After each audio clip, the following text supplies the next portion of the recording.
Shit. Oh, thank you, ROA. Thank you, ROA, and my world. Thank you, guys. Uh, I was just reading your comments, so thank you guys for letting me know that. Wow. Okay, I thought that I had turned my mic on. It wasn't on. Now my mic is now on. Welcome to DanieSteel. I am DanieSteel, home of the purple print. I did not do my come into the room chant as I usually do because I'm not happy. I'm not happy. I'm not in a good mood. I'm very, my world in ROA, y'all. You guys are real ones. You guys are day ones. I'll tell you. Certainly day ones to my going live experiences. I've often forget my mic. It's ridiculous. Okay, so I heard this story online. I saw it going around online, and I said, it can't be real.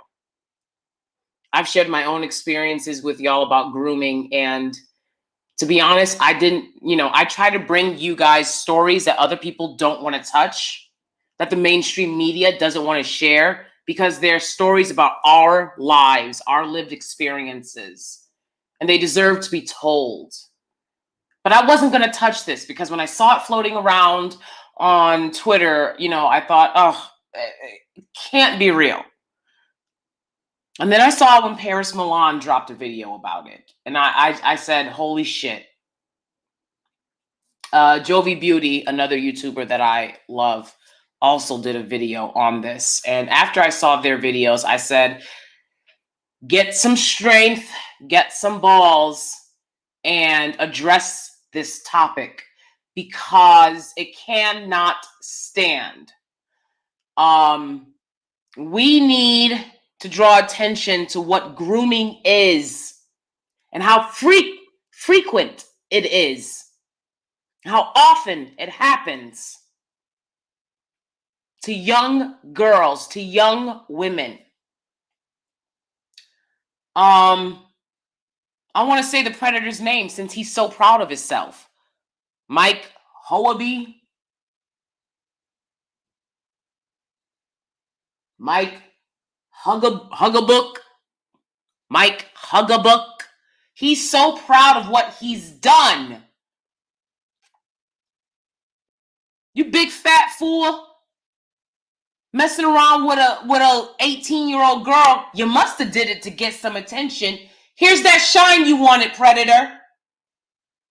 Predator. And see, this guy should have nowhere to go for the holidays. I don't care how many kids he got. Pay your child support.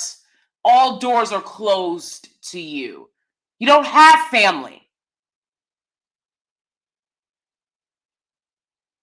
See, they didn't want Malcolm X to do what was commonly done in the Nation of Islam, which is when someone did something wrong, they would bring forth the person doing the wrongdoing in the community to say, look at this person.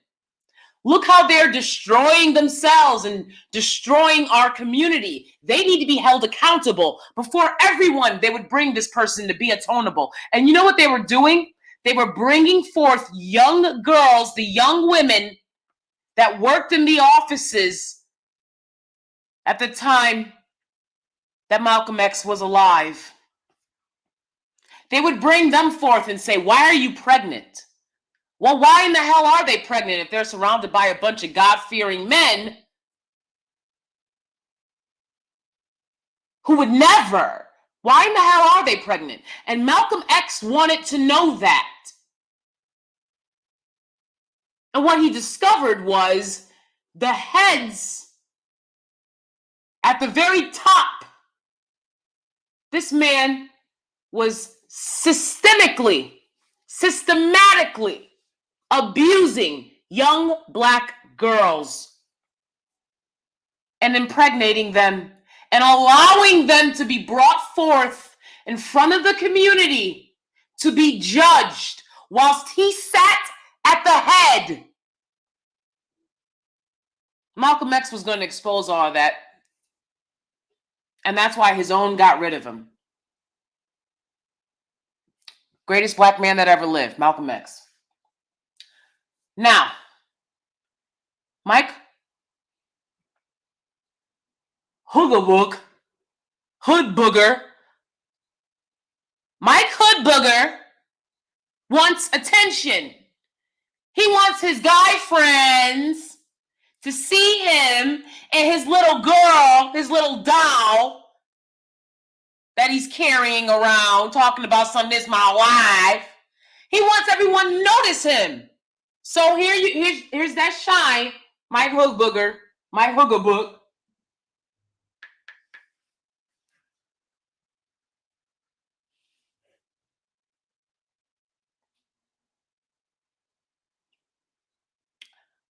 I'm disgusted. This is disgusting. And reviewing these videos with y'all is something that's going to be very difficult for me to do. Very difficult for me to do. Because it is very triggering for me. This young woman, she's 18, as she oft says. I didn't even finish watching the entirety of her video, so I'm going to be seeing a lot of it with y'all because I could not stomach it. And then I watched the majority of her mother's video, trying to be stronger about it, and I was even further disgusted. Make no mistake about it. These Dusties in the Manny sphere, their rhetoric deliberately drives things like this to happen. Their rhetoric. 25 and you hit the wall. A 51-year-old man can lead a campaign stating a 25-year-old woman is no good. These men are predators. These men are predators.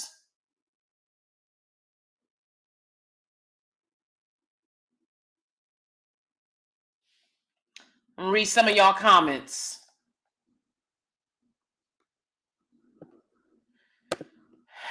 Hi, all things, Nata Jean. Good to see you. Nata Jean says, Danie, they keep playing with this man's age. He said he was 46. However, he is 55, right? I saw it and I said, okay, he's 55. Then somebody else said he's 61. I'm like, my God, when does it end? He damn sure look old. That's for damn sure. And like I've told my younger students and younger peoples that I've mentored and interacted with in this life, nobody wants to hang out with you and your old ass boyfriend, husband. Nobody. How dare you disrespect your parents, bringing someone around them that is the same age as them? How dare you? You had parents that raised, and of course, she didn't have parents that raised her, which is part of the reason for the chaos. But let me tell you something. I let my young students know, if you are 25 and under, dating an older man, you're the one being finessed. You're the one being finessed. You're the one being played. It is not the other way around. I don't care how many level up YouTubers you watch that tell you to date an older guy, because that just date an older guy with no understanding or context beyond that. That rhetoric is not helpful. That rhetoric encourages this type of behavior. And I let my students know, at you guys' age, you're in middle school, you're in high school, dating an older guy is gross. You got to think about that. Like, really think about it. Why would you hang out with someone? I always remind them, I'm like, I'm your teacher, right? I'm the same age as some of you guys' parents. Why would you hang out with someone my age? Does that make sense? Would it make sense for Miss Danie to pop up at a barbecue and be hanging out with y'all? No, it's inappropriate. See, I teach them that. And see, that's the thing about, if you're in the room, please thumbs up the video and subscribe. Appreciate you. And see, that's the thing about this, is that I see so many young women saying, nobody taught us. Nobody showed us the way. You got to pay attention in this life. It don't come with a manual. And for the people that do get the manual, lucky them. They're blessed. You got to pay attention in this life. Nothing comes with a manual. Somebody is out there, somebody like me. You could be sharing this video and helping someone. Somebody is out here trying to teach you something, trying to help you, but you don't want to listen and you don't want to hear it because it's not coming from who you want it to come from. I can't be your daddy. I can't be your mom holding you in a soft caress. But I'm passionate about protecting Black women and children, about protecting young women and our children.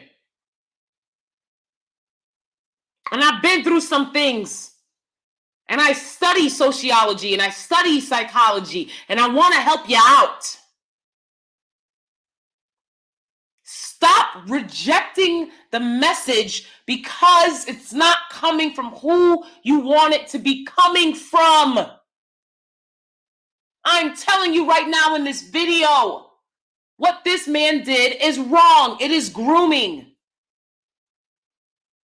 Now, on the books, it looks like 2 consenting adults, but all of the information coming at us tells us this man was being a predator. This man was grooming this young woman.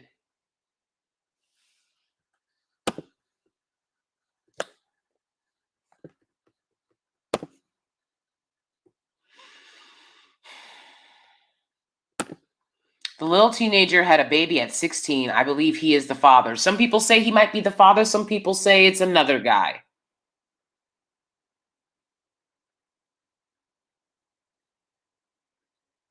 I just hope she gets therapy and professional counseling so that she realizes what was done to her. You're not finessing nobody being young, vulnerable, and naive. I don't know what else to tell you. And if you're in some level up channel and they're telling you they own a guy and you gonna finesse him, you need to pay attention to the age of the women that are telling you this.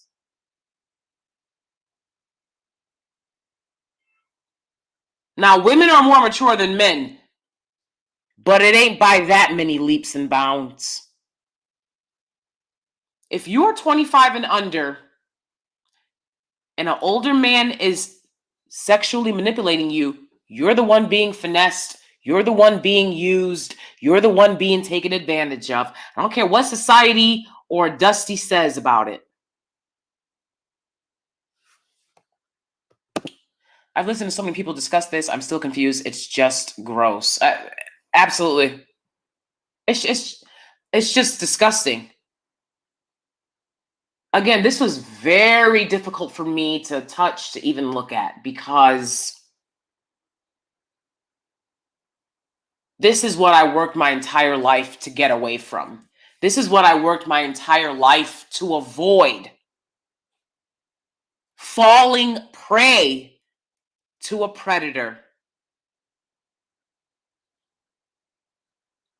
Fit, friendly, feminine, cooperative.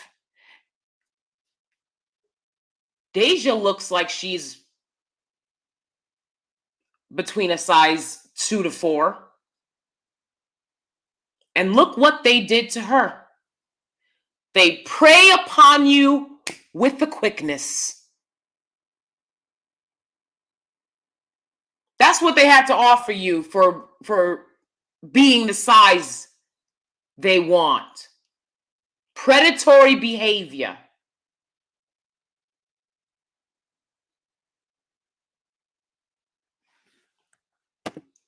When she gets 23, she'll be back on social media reflecting on her mistakes. Absolutely. Absolutely. She'll be on social media talking about nobody told her, nobody showed her the way. Refer her to this video. I'm going to explain exactly what's going on here, Deja. And you don't want to hear it from me. That's fine. But hopefully it'll help out a lot more other young women and girls so that they don't fall prey to a predator. Because all that's going to do is rob you of years of your life. But you got to understand, when you're working with nothing, the few options that you are presented, well, now you got something, right? And see, this is what happens when there is a lack of education. That is the bottom line. It don't take 2 seconds to listen to Deja and her mother, and certainly that clown pig, Mike Bugaboo, hood bugger, to understand that these people are not properly educated for the world that they are living in. And that's not a classist remark. I grew up in the hood. They're talking about family members and things like that. I didn't have any family except my great-grandmother. Okay? So we talk about nobody showed me this and nobody showed me that. Sometimes you got to open up your big, beautiful eyes, take a fucking look around, and figure it out for yourself. And that's life. That's adulting. That's why it's fucking hard. And you're constantly hearing adults talk about I want to go back to the 90s. I want to be a kid.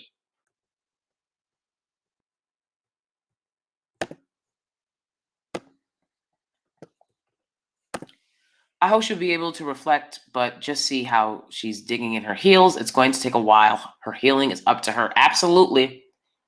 If she were underage, I would be calling CPS right now. But he knew what he was doing, marrying this girl allegedly on her birthday, according to some sources. He knew what he was doing with that backyardigans wedding.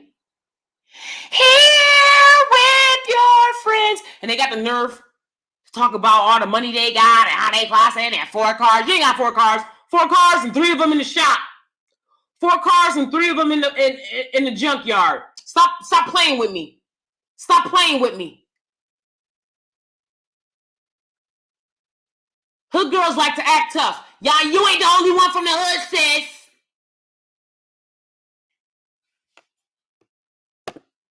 Hello, people. Exactly. Even if he's a millionaire, he's still sucking up your youth. Exactly. No good man, no decent man older man tries to date and be intimate with and marry a young woman that just turned 18.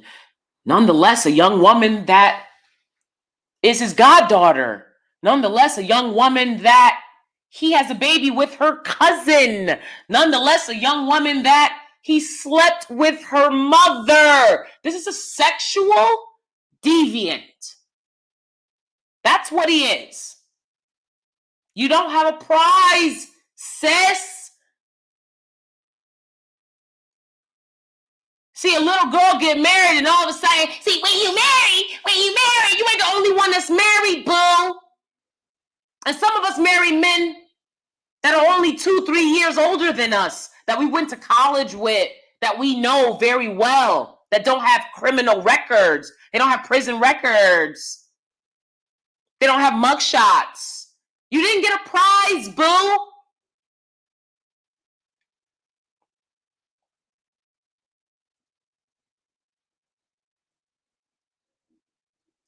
After graduation, Mary Ann went out looking for a bright new world. Wanda looked all around this town and all she found was Earl.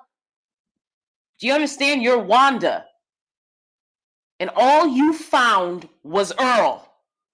He ain't shit else.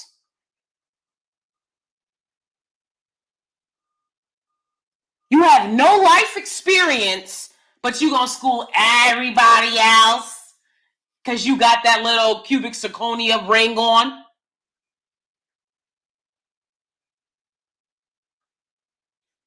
What's the name of y'all jeweler? What's the name of your jeweler? Where's the documentation for the diamonds? How much your insurance? See, real diamonds cost. It's a lot of walking around here with cubic zirconia wedding bands. You 18 and you don't know nothing about it. Go take those bands. Go take them into the jeweler. Hey, one of these little social media guys could run up to you right now, one of their little diamond testers. You know how much diamonds cost? And he got you in the kitchen cooking. You just turned 18. The only thing I cooked when I was 18 was ramen noodles. Cooking for no man. Old and ugly as he is. He got you in the kitchen barefoot, white fridge. But y'all talking about all this y'all got. That's what happens when you don't have life experience. Now, you might have a little bit more than Stevie down the street, but life gets a lot bigger. And I'm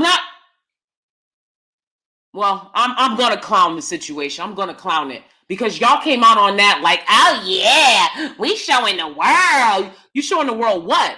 How a young girl gets taken advantage of. Very disturbing, very disgusting.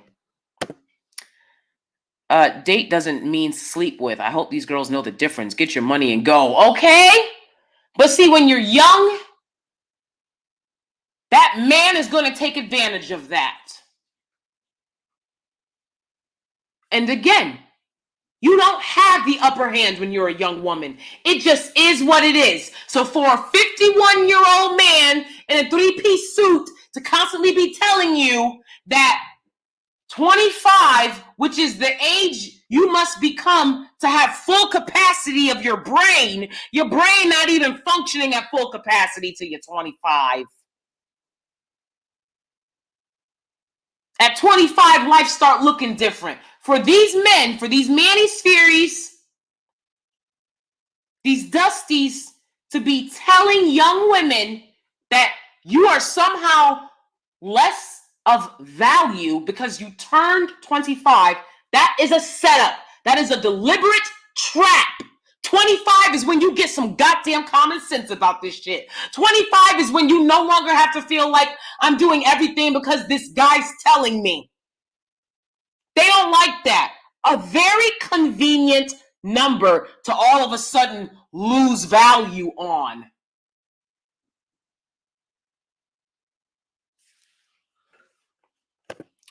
She's going to be changing diapers and taking him to the doctor's appointment and raising those kids. He's going to age her before her time. He absolutely is, and I've seen it every time. She's going to be looking like her mama in no time. It just is what it is. That's the life you chose. Don't come online asking for GoFundMes, asking everybody else to help you take care of your responsibilities, because that's what they love to do. It's about strategy, but these people who say date older, they aren't giving that strategy. They are talking about how manipulative. They aren't talking about how manipulative older men can be. Older men can be very manipulative, and if he's dating a younger woman, that's exactly his intent. That is precisely his intent. I dated a much too older to be dating guy before I turned 25. Okay, I was in my 20s though. Please believe that, my early 20s. And I thought, okay. And I had so many older guys hit on me at that point that I thought, all right, let's give it a try. He should take care of everything and everything be set. We had dinner at a not so impressive place. Of course, he paid for everything Because, nigga, I'm not touching my purse. But, you know, I was expecting a lot more. I was like, okay, you know, money, right? And instead, it was just an old, weird loser who, you know, was very stingy with his money because he didn't have it. So I never spoke to him again after that first date. I catch game quick. And of course, he was texting me like, oh, can we get together again? Absolutely not, you old pervy freak. You're not going to waste my time. You old bitch. Okay? You're not going to waste my time. No, you're not. All right? Go eat some rye bread and lay down and get out my face with your old behind. All right? If they don't present the money immediately, that's all these old crogies are worth. I don't give a damn what nobody say. I'm not going on a date with Bill Gates. He might end up hitting me up. Y'all know how it is. You know. All right. He might end up hitting me up. You know, Bill, he out there now. He's single. If he don't land a private jet at my door, take us, I would fly to France, most expensive restaurant there, put me up in the most expensive hotel suite. You go home, of course, and go play with some computers. If he don't do all that, you're not getting a second date. I know the money you claim to have. I'm not playing games with you, old man. At all. The man should be protecting these women. Even if she comes on to him, he should be telling her no. Exactly. That's how you know he's not a quality man. That's how you know he's not a quality man. And again, I've had so many older guys hit on me. It's insane. It's insane. I'm like, ain't none of you doing it right. Go ahead and wave $1,000 in my face the next time you wave. That'll get my attention. Okay? But just your old ass hand in the air, that don't mean shit to me.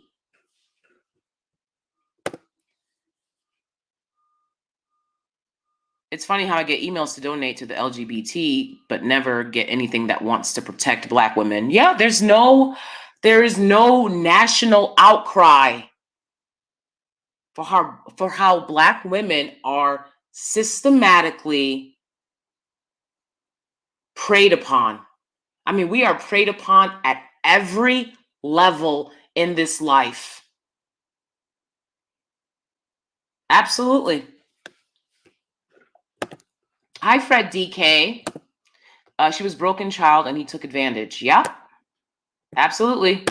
Not a white fridge and 4 cars. 4 cars and a white fridge, but you don't have no house shoes on? In the kitchen? It don't add up.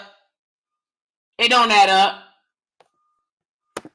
In the projects, no less, they say. I don't know how true that is. I heard that as well. They say he live in the projects. Like I said, that's how I've seen that kitchen many a time, and never not in one suburb.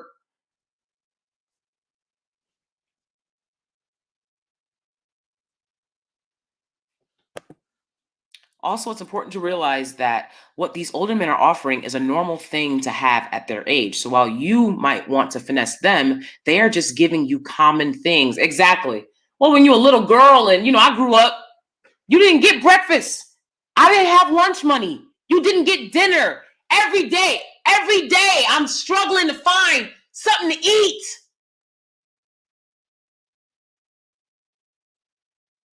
So if some man had come up to me and was like, I will give you everything that you want, everything that you've been looking for, right?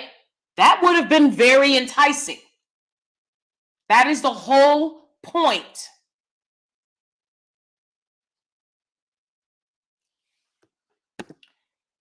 SC Johnson says these men are putting their lack of integrity on display for the world to see. This is shameful. That's exactly it.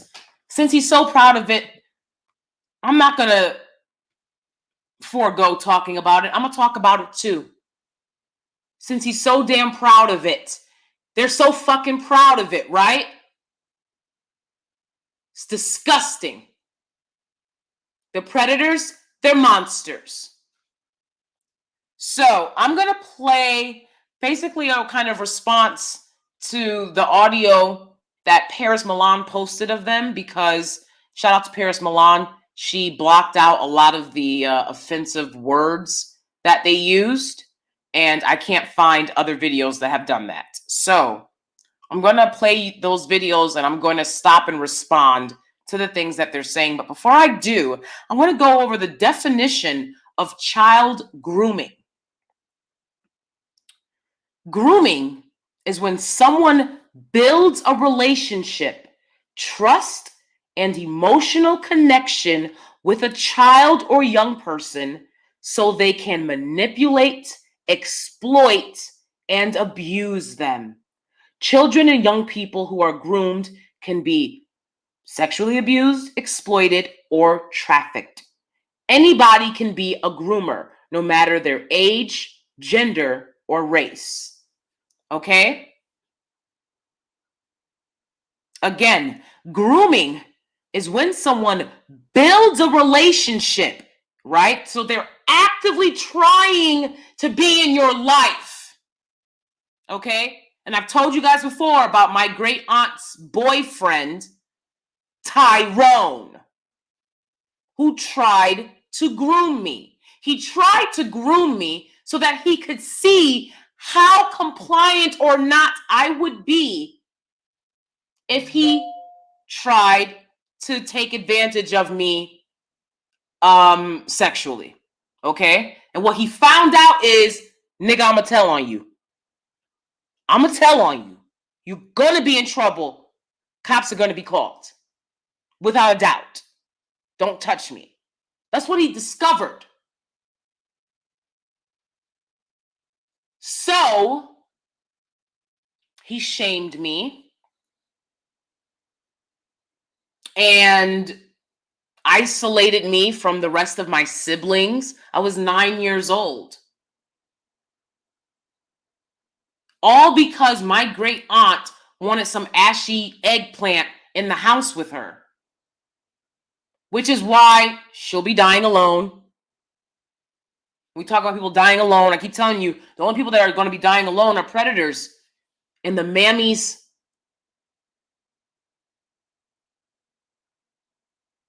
who condone their behavior.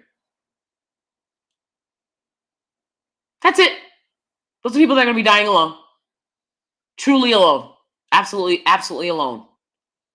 Their final breath. Their final breath. They will see Satan. Okay? And they will know that they're going to hell. You got to understand, if you're a younger person, you have some uncle, some teacher, right? I had a coach. I told you guys about this. That's what I'm talking about. I experienced a lot of men trying to groom me. Why? Because I was a young, vulnerable Black girl growing up in foster care. These men knew I had no advocates. I was quiet. I was shy. But what they didn't know was that I was a motherfucking savage. That's what they didn't know. And so their grooming never became physical abuse for me. Thank God. Because again, they're grooming you to see what they can get away with. Right? I had a coach that would give me rides home. Right? This was a white guy. Please understand, I've gotten it from everywhere. When you're a young Black girl and you're vulnerable, you have to understand that. A lot of, this young girl will hear when she's talking about her video, she'll be like, I'm working and I'm pregnant and I'm this. Then that's exactly why these men are trying to take advantage of you. It's not because you're this young, beautiful, amazing girl. That's not why they're trying to be around you. They're trying to be around you because they know you don't have any advocates. You have no protection. And you have no insight or clarity about what's going on, what's happening to you, what's being done to you. And they think that they can get away with abusing you. That is why older men prey on young girls and women. And that is the only reason. You're beautiful, you're amazing, you're smart. That's not why they're going after you. They're going after you because you're young, because you're vulnerable, because you don't have protection, because you don't have any advocates, because you're poor, because you're a single mother, because you grew up in foster care, because you have no father, because you're growing up in Blackistan.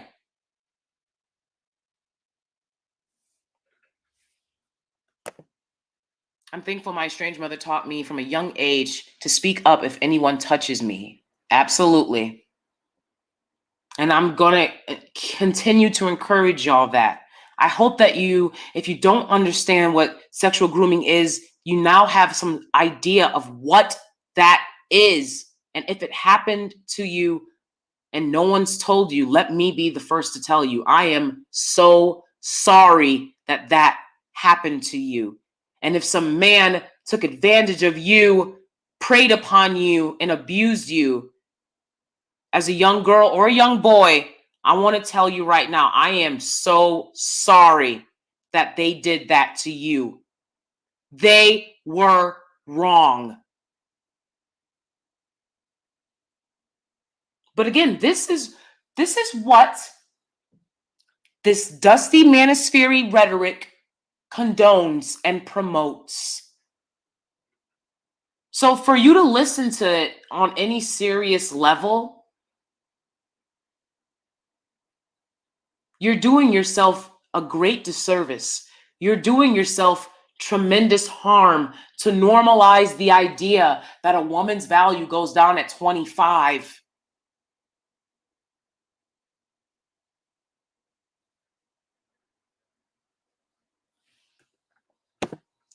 Then these men know they're out here damaging young women. They then want to complain, oh, don't go for the older women. They're broken and damaged. I'm like, who damaged them? Exactly, people. Let's talk about it. Who the hell damaged them? When they were sitting around, they didn't know any better, and these old, nasty predators. So I've told you guys before, you know, my aunt's boyfriend tried to groom me. He failed. 9 years old. Fuck out of here, Tyrone. I had a coach in high school. I felt he was trying to groom me. Again, he would give me rides home. I didn't think anything of it, but I started feeling uncomfortable in practice with him. I always felt he was very close to my body, just like all over me. He would be like, I'm defending on Danie. I'm defending on Danie. You know, I'm like, why are you all over me? At this point, I'm a very matured teenager. I had a C cup in high school. And I felt that he was touching me inappropriately in these practices.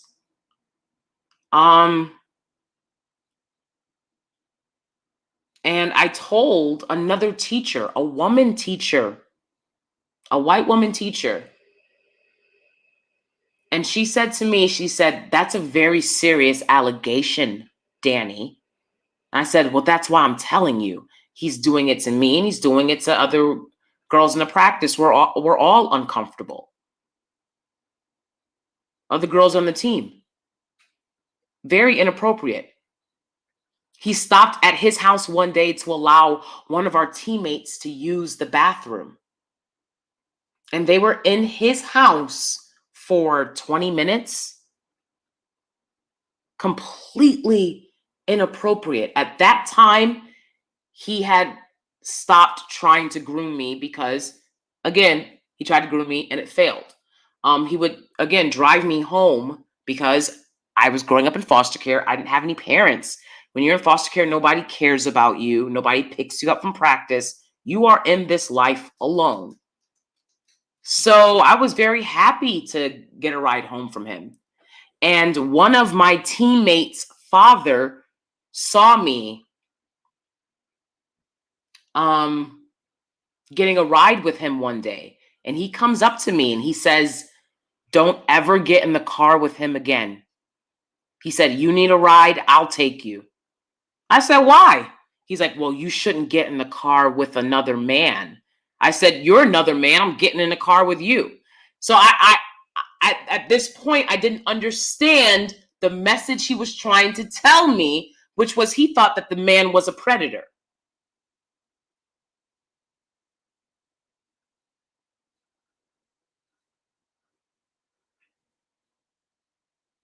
And after a game one day, this coach called me back into one of the spaces in the gym. Basically, there's an office in the gym, equipment room in the gym. He calls me into the equipment room. No one else is there. It's a very late night. We got back from a game. And like he calls me in and I'm already like, I'm fed up with him. I'm fed up with him touching me, targeting me, making me feel uncomfortable, the things that he says to me, just everything. I'm like fed up at this point. So I go back there and I'm like, "What do you want?" And he was like, "Nothing. I just wanted to get you back here." I said, "Oh, hell no. Oh, hell no." I flew out of there. And the way that he was grinning and like walking toward me when he said it, absolutely monstrous. But I want to share that with y'all so that you see some examples of what grooming looks like, and it can happen to you at any age. So for this man to be in this girl's life since she was a toddler, to be her godfather, to have slept with her mother, to have a child with her cousin, to be so much older than her, old enough to be her grandfather. For this man to be in a relationship with this young girl as she's turning 18, he's a predator, without a doubt. Thank you everyone for being here. Please thumbs up the video and subscribe. Yeah, my mother did the same. Every time I'd go over to my friends' places or have a sleepover, she would ask. I used to find it so annoying, but I'm glad she did it. Absolutely. You know, me and my husband talked, and we don't think that we're even going to let our kids go to sleepovers. It just is what it is. A lot of parents do it. You know, kids will be like, "I missed out on normal life because..." No, what you missed out on is some creepy ass motherfucker preying on you. That's the only thing you missed out on. Friendship, that's a fairy tale. Okay, ain't nobody on no friendship. By the time you get 30, you realize mostly it's about connections and acquaintances. Okay, life isn't about friendship. So you're not missing out on nothing because you can't spend the night at some adult I don't personally know's house. And I will never personally know you if I don't know you. My mom brother wanted me to be with him when I was 14. She never took me seriously. And when I felt like he touched me, they said I was lying or it's just in my head. Very sorry to hear that, Pink Lotus. You know, that's another reason why these videos were hard for me to watch, because not being believed when we share, because of the infantilism of men in the community, because of the protection of the men by the women, and they're not protecting their young daughters. And there are a lot of communities like that, a lot of groups of people, cultures that are like that. And those cultures are dysfunctional. And again, I firmly believe that the Dusty Manospheres want Black culture to be like these other cultures, where it's normal for these old, disgusting predator men to marry young girls. That's what I believe. There's no other way. There's no other reason why they say the things they say and continue to emphasize that older men should be with younger girls. It's very sick. I wish single women that are caretakers of children would stop allowing their creepy boyfriends in the house with their kids too. Exactly. I say it all the time and I'll say it again. The likelihood of abuse by when you move in a non-biological male into your home, the likelihood of abuse of your children goes up exponentially. That's a literal fact. That's why you have to be smart about who you procreate with, because if you get it wrong, you might be looking at a situation where you don't have another man living with you until your child gets older. Because why would you move a non-biological male into your home to be around your child? Why would you do that? I just told you the likelihood of abuse going up. I don't care if you know him. I don't care if you love him. I don't care. Y'all know that shit don't fly here over my channel. We go by the numbers. We got to protect these kids. My world says, that's why when I see any person taking up for R. Kelly or Bill Cosby, I automatically assume they have victimized or allowed someone in their to be in their purview to be victimized. I absolutely agree. I don't know anyone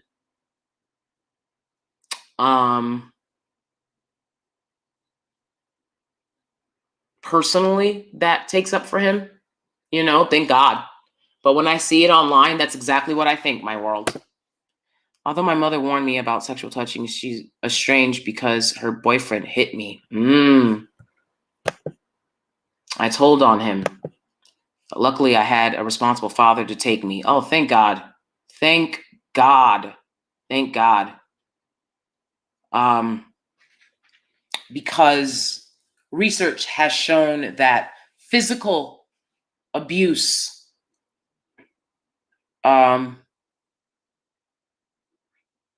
young girls leads to a response, a change in response to abuse in these young girls. So what happens is if you grow up in a house where you're constantly being hit and abused, the likelihood of when you get older and a man hits you, you're not going to respond to that as if it's abuse. And you might even respond to it lovingly,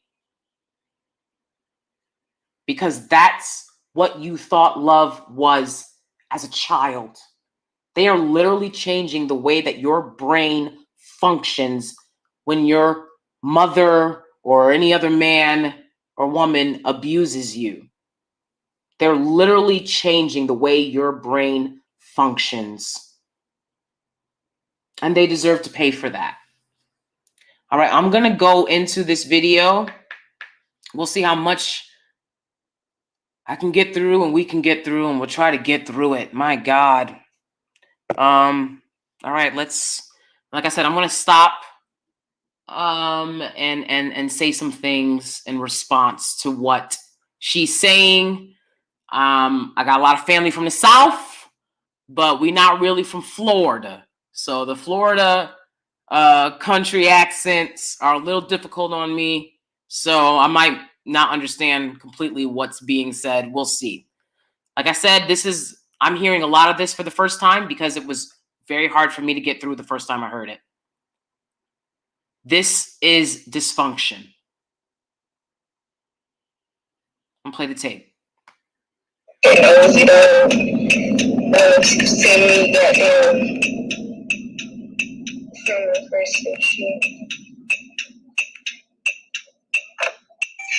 some ignorant got me blocked for 30 days. So I'm in Facebook jail right now. But since y'all want to go on his page, we just gonna settle this shit now. I'm gonna say this and I'm gonna be done with this shit and let y'all little ignorant ass, no class talk after this shit. Me and my husband, we're married. Me and my husband ain't going nowhere. I don't give a I don't care. I don't give two that, not even one. Okay, so one, the attitude. The attitude. It's a lot. Me and my husband. you know, and throwing up the Beyonce put a ring on it thing.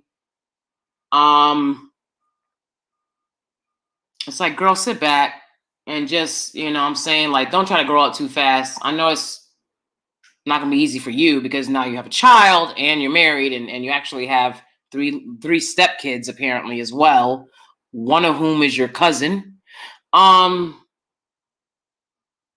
This little attitude and shit, you know, and you can see the girl like 5 feet tall. Like, come on, girl.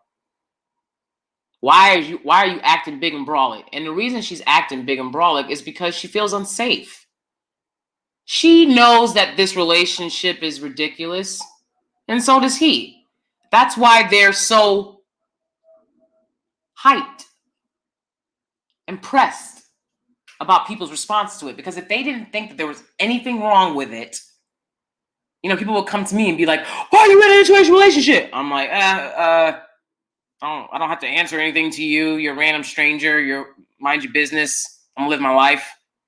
I'm like, me and my husband? Me and my husband? Right? Like, I'm not gonna do like a video response to you. You don't matter. But they know what they're doing is wrong. About y'all opinions. Y'all on here talking about, oh, I'm just stating my opinion. I'm just stating my opinion. I'm just saying shit. It don't mean shit to us. So why the waste your time and energy? I'm sorry, but the blinking and the snoring. Your opinion. We don't care. At the end of the day, everything is done. We're legally married. I'm 18. I'm grown now. Talking about, oh, you just a baby. I'm 18. I moved out my mama's house when I was 16. 16. Fucking 16. What did I do? Get a job. Pregnant and all, working. Pregnant. I don't know why she's mad hyped about this shit. I had a job when I was 16. I wasn't pregnant because I chose abstinence. Again, some people are saying that her baby's father is this guy, but a lot of people are saying it's a different guy that she's posted on Facebook. I looked at the picture of her daughter, and this guy, and the child looks more like the guy on Facebook who is younger, and looks more around her age than this predator husband of hers, Mike. Okay, so I believe that the child is another man's. But she seems to think that she's done something because she got pregnant and got a job. You got to take care of your responsibilities. Like, what you're getting hyped about and be like, oh, I'm doing all this. You're not doing anything. That's not nothing. What you supposed to do? Get pregnant and lay up? Get pregnant and sit back and chill? How you going to eat? You got pregnant. That means you was kissing and laying up. But then you want somebody to respond to you like you should have been living like a child, right? No, you got pregnant. So of course you're going to be working. Of course you're going to be working. Most pregnant women in America work. What are you talking about? Certainly teen mothers. You don't just get to lay up and be taken care of. You have a child coming. So I don't know why she thinks that's something special that she did. Working at 16 with no body. I ain't had nobody. My mama was a druggie. Nobody, never had nobody. I'm not saying this to show to have no sympathy or looking for sympathy. Nobody sympathizing with me. This is not what it's for.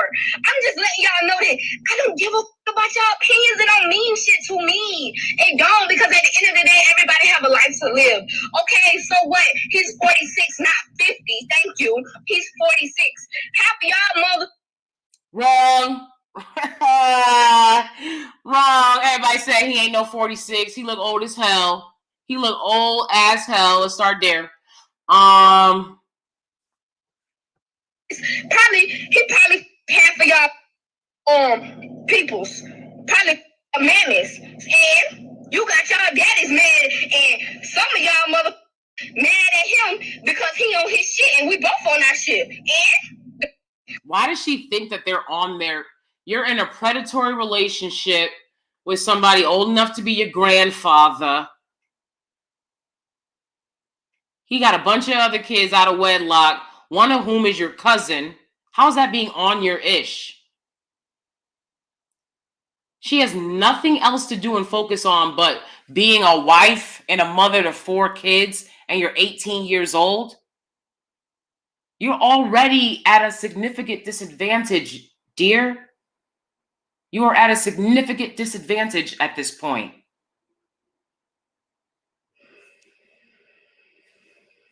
That's not being on your... I'm just mad because I'm happy. That you're always gonna be happy. No, y'all thought that I wasn't never gonna be shit because of my past. That's what y'all thought, and I proved y'all wrong. That's why y'all really mad. But at the end of the day, that shit ain't even worth it. Because at the end of the day, I'ma do me. We gonna do us. I'ma continue wearing this fucking rock on my finger, and I don't give. You don't have a rock on your finger. You have a very typical cubic zirconial band that I've seen a lot of people with. Maybe it's real, but it's like I said, if you had a rock, you would have paperwork for the diamond, registered, insurance that you have to pay on both the engagement band and the wedding band. Y'all don't look like y'all got all that going on with a white fridge. Okay? I'm just, you know what I'm saying? Like sometimes you have to, I'm sure she's around people that are like, you doing good. Okay, but someone I'm here to tell you, not so good. Not so good. And like she said, she grown, right? She 18. I was 18 now. I'm like, why are you sounding like a runaway? Okay. All right, calm down. Calm down. You're 18, so I'm gonna talk to you like you're 18. Because you's grown now. So I'm gonna talk to you like you're grown, because that's what you want. No, I'm not gonna soft it or sugarfoot it. But I know other women who don't understand that they were victimized. And it's like you have to have a conversation with these women and let them know, like, you're not better than anybody. You're not flexing on anybody. I know a lot of times women, they be run through, right? You know the type. Black China types, just be honest, right? Brittany Renner types. You're run through, sis. Nobody's jealous of you. Nobody's jealous that you got run through. You were taking advantage of. You weren't flexing on nobody.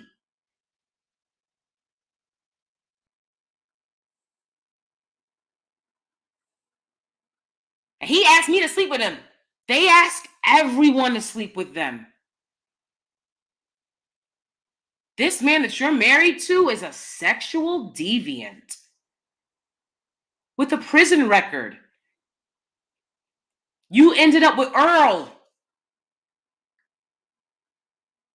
Not a bright new world. Earl. And you're 18. He has trapped you. He has trapped you. Like a succubus, he's here to take away valuable years of your youth that you could be spending studying, learning about psychology, learning that you're with a man that's a predator. And then making decisions for yourself, like, oh, I want to do this in life and I want to do that in life. I damn sure don't want to sit around raising this fool's kids and making him food. You could do that at 40, 50, 60. Why do it now? He ain't going nowhere. Earl, Mike Hood Booger, ain't going no place. He's not going to be the one that got away. If he was that valuable, he'll be there. He's not. So, you know, it's a very backwards mentality that a lot of times uneducated and or unenlightened women think that they're flexing on someone because they have eggplant around them.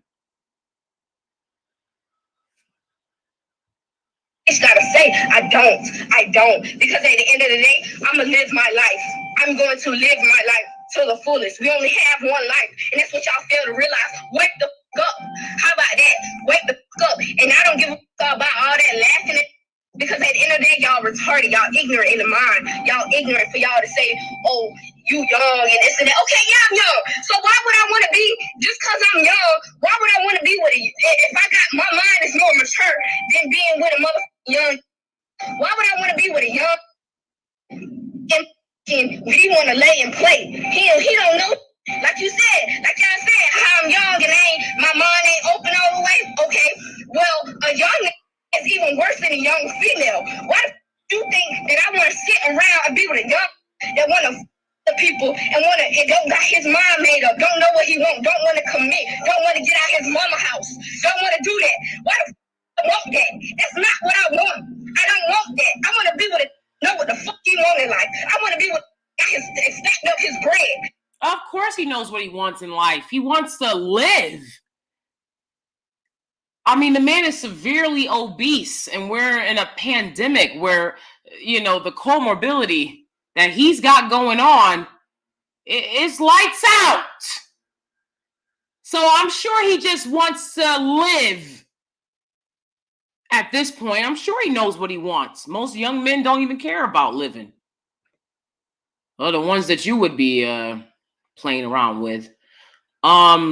You're definitely not mature of mind. That's why you were taken advantage of. And again, you have to understand that there's no man that is taking advantage of you. There's no older guy that like wants to be with you because you're mature. That's what the predator says.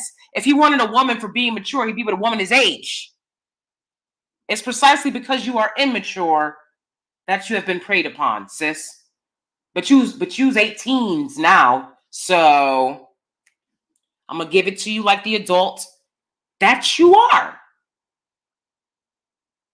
So that maybe you have some common sense and you won't continue this generational curse that your mother clearly perpetuated onto you. Gotta do better. I want to like that. I don't want to that want to go be with this. And half of y'all, half of them with is and I know I got friends that must tell me about y'all. But y'all, come on now, come on, be for real. Wake the fuck up, you said. Y'all talking about me? I know. Half of y'all get mad because y'all undercover. That's all that is. But at the end of the day, I can't go around saying, my play that. Wow, so you married this old predator because you're pretty sure he won't be some down low brother on you? That's a characteristic for marrying a man?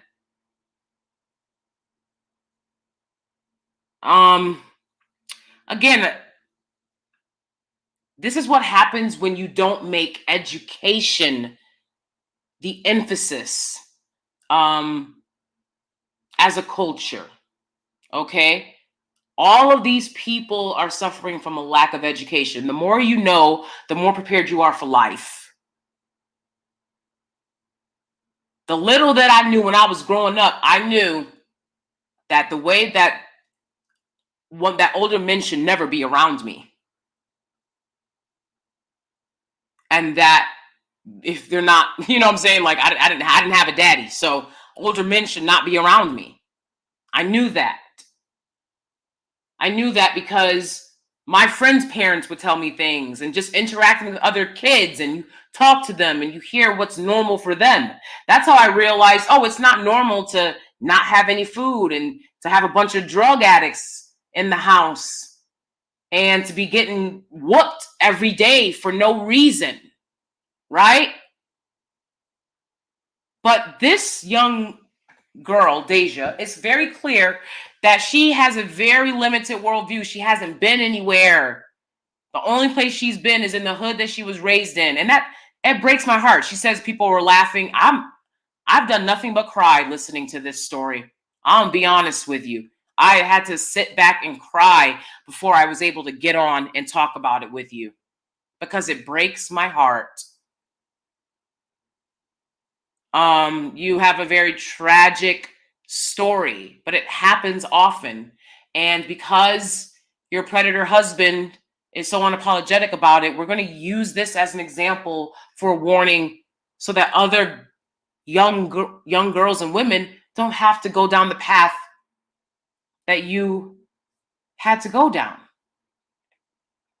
And I think that Deja could have made some other choices in her life along the way too.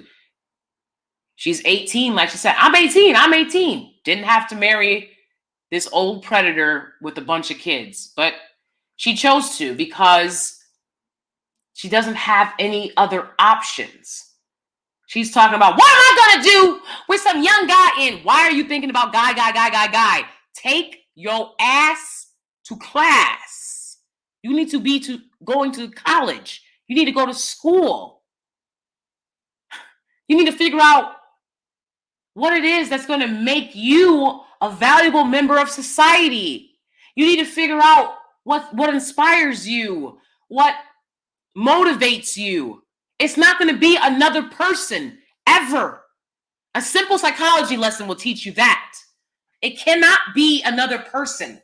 You have to have your own fulfillment in this life. And all she's worried about is, well, I can't be with a young boy. I've talked to women like this. I've been single for a year. Well, I can't be with a young boy. And why don't you be by your goddamn self? You want to talk about making it? It's always some woman laid up with some man trying to yell and scream about how she made it by herself. No, that's not by yourself. By yourself is by yourself. Like I did. I didn't lay up under no man. I packed a U-Haul and went to college.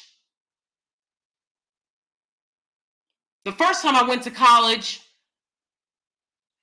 my sister's boyfriend drove me.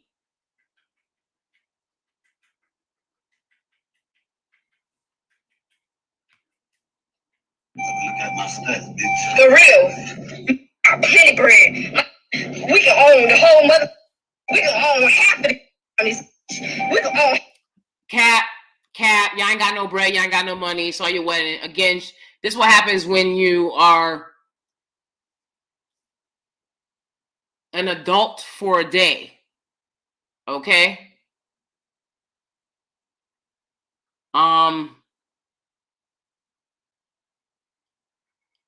It's a bunch of wedding table. I mean, you should have seen my wedding table. I'll post a picture of it on the community tab. And check out what my wedding table looked like. You could have so much more in this life. Look what this man was willing to give you. And she's a young girl, right? So he's like, oh, here we go. Let me throw a white sheet on a table and put some cupcakes on a stand. Get some cupcakes from Cupcake Factory. Okay, here we go. That's what he thought you were worth? Your first wedding?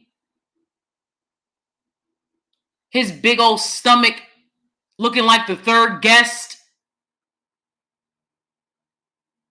His big old stomach hanging out looking like the best man?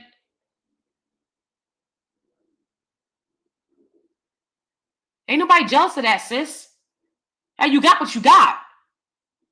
But ain't nobody jealous of that. No, people are just trying to point out to you that you deserve better and that you've been preyed upon. You were groomed. And these are very sketchy, disturbing circumstances. And you deserve better. But of course, you don't know any better because you've never seen any better.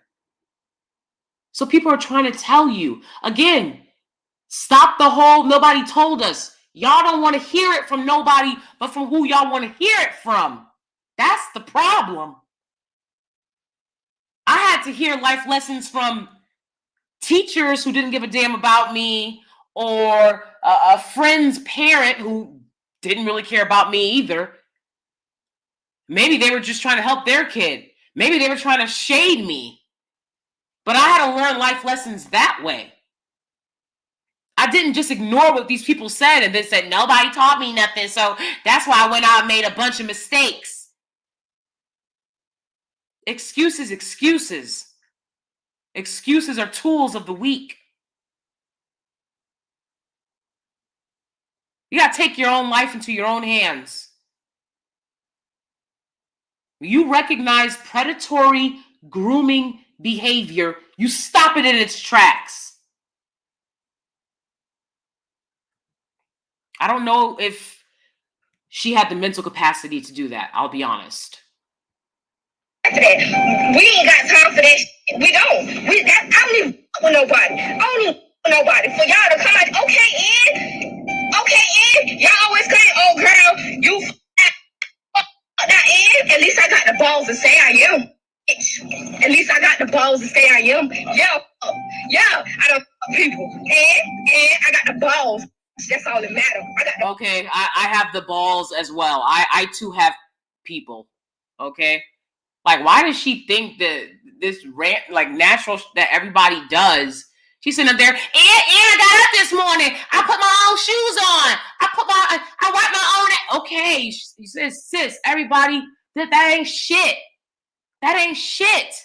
This dude is filling your head with lies. That's why I'm gonna be honest with you. I can't stand to be around no digmatized ass females. I can't stand that shit. Because they have a warped sense of the world. They have a warped point of view. Very low vibrational. Because the predators who wanted to take advantage of them told them that mediocrity meant something. Mediocrity means nothing. And that's all you have here. Oh, I can say that. And you know why I can say that? Because I changed. How about you do that? How about you change and stop being with a nigga? How about that? How about you change? How about you get your money up and worry about yourself? How about that? Why y'all, that's what's wrong with y'all. Y'all talking about me? I'm the young 4 peers that always stayed on my shit. That always, even through all this went through in my life, guess what? My mind was straight. That's what got me here. I kept my head on. I kept reaching my goals. I got a whole scholarship. I'm about to be I'm gonna be going to college, become a registered nurse. I can go to college and it's free. I ain't gotta pay a dime. I'm sitting on money more than you. Ain't got sitting on shit. Y'all ain't sitting on shit. Y'all running around chasing this, wearing dookie ass drugs. Oh God, she's in communication with people who are wearing dookie draws. Well, of course you're gonna be flossing if you're flossing on that.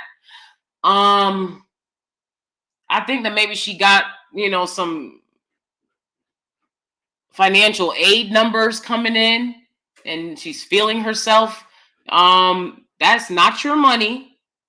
That money is only for if you attend the college. If you don't attend, you will not get it. And if you take it under false pretenses, they're going to come for you to pay it back. So that's not your money. Nobody cares that you got a scholarship because everybody gets scholarships. College is free for everybody that's poor. Most colleges, most state colleges are free for anyone that's poor. So again, as ROA says, she's literally showing off things that are normal and common for most people. Like, this is what he has filled her head with.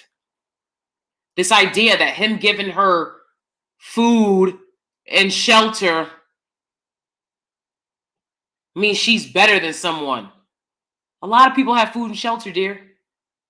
Like, are you comparing yourself to just the most downtrodden of society? Of course you're going to have a big head. I don't know why she thinks she has so much money. That's very bizarre. It's clear that they don't. I say it ironically. I don't say females. You guys know that. But yeah, I say it ironically. Right. I was like, where the kids go? I saw a picture with a bunch of little kids. Next picture, I saw him and his big old gut.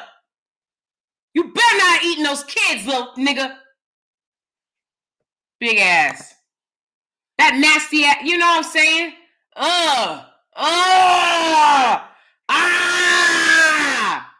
That's a nightmare. That's my nightmare. God damn.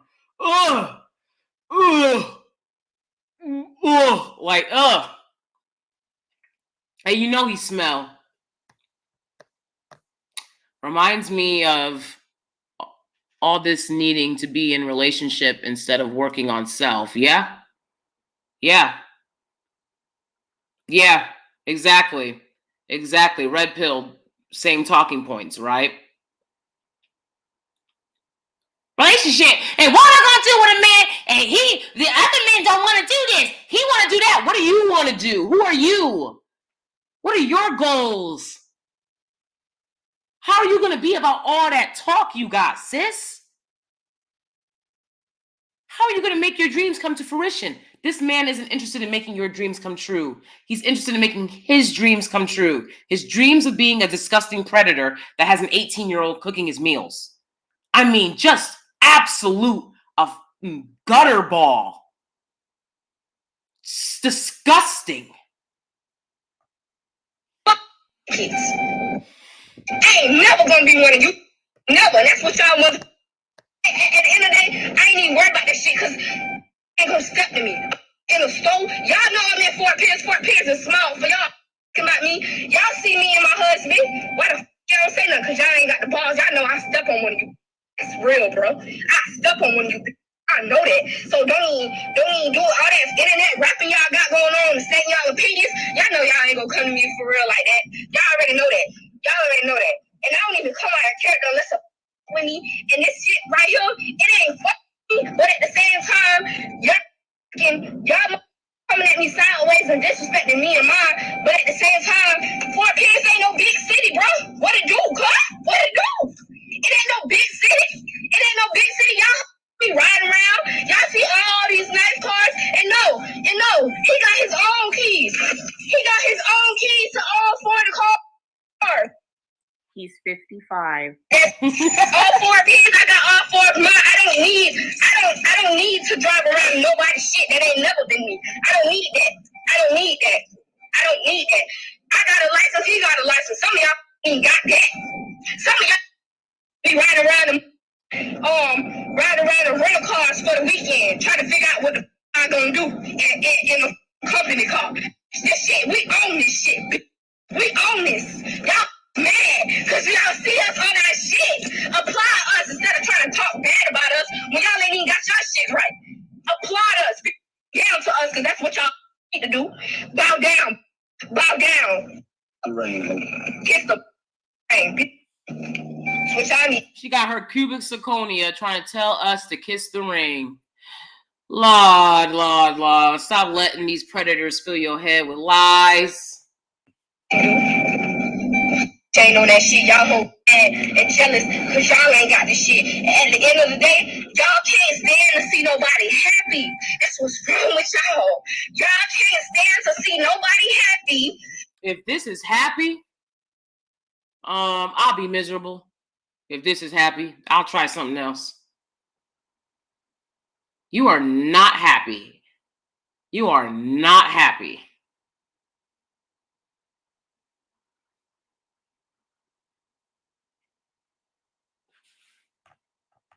Y'all can't stand that. Y'all can't even stand somebody trying to change for the better and do better for themselves.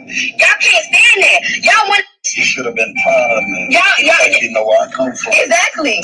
You should be proud of me instead of down talking to me. Look at her repeating his words like he's some oracle with something wise to say. Proud of you.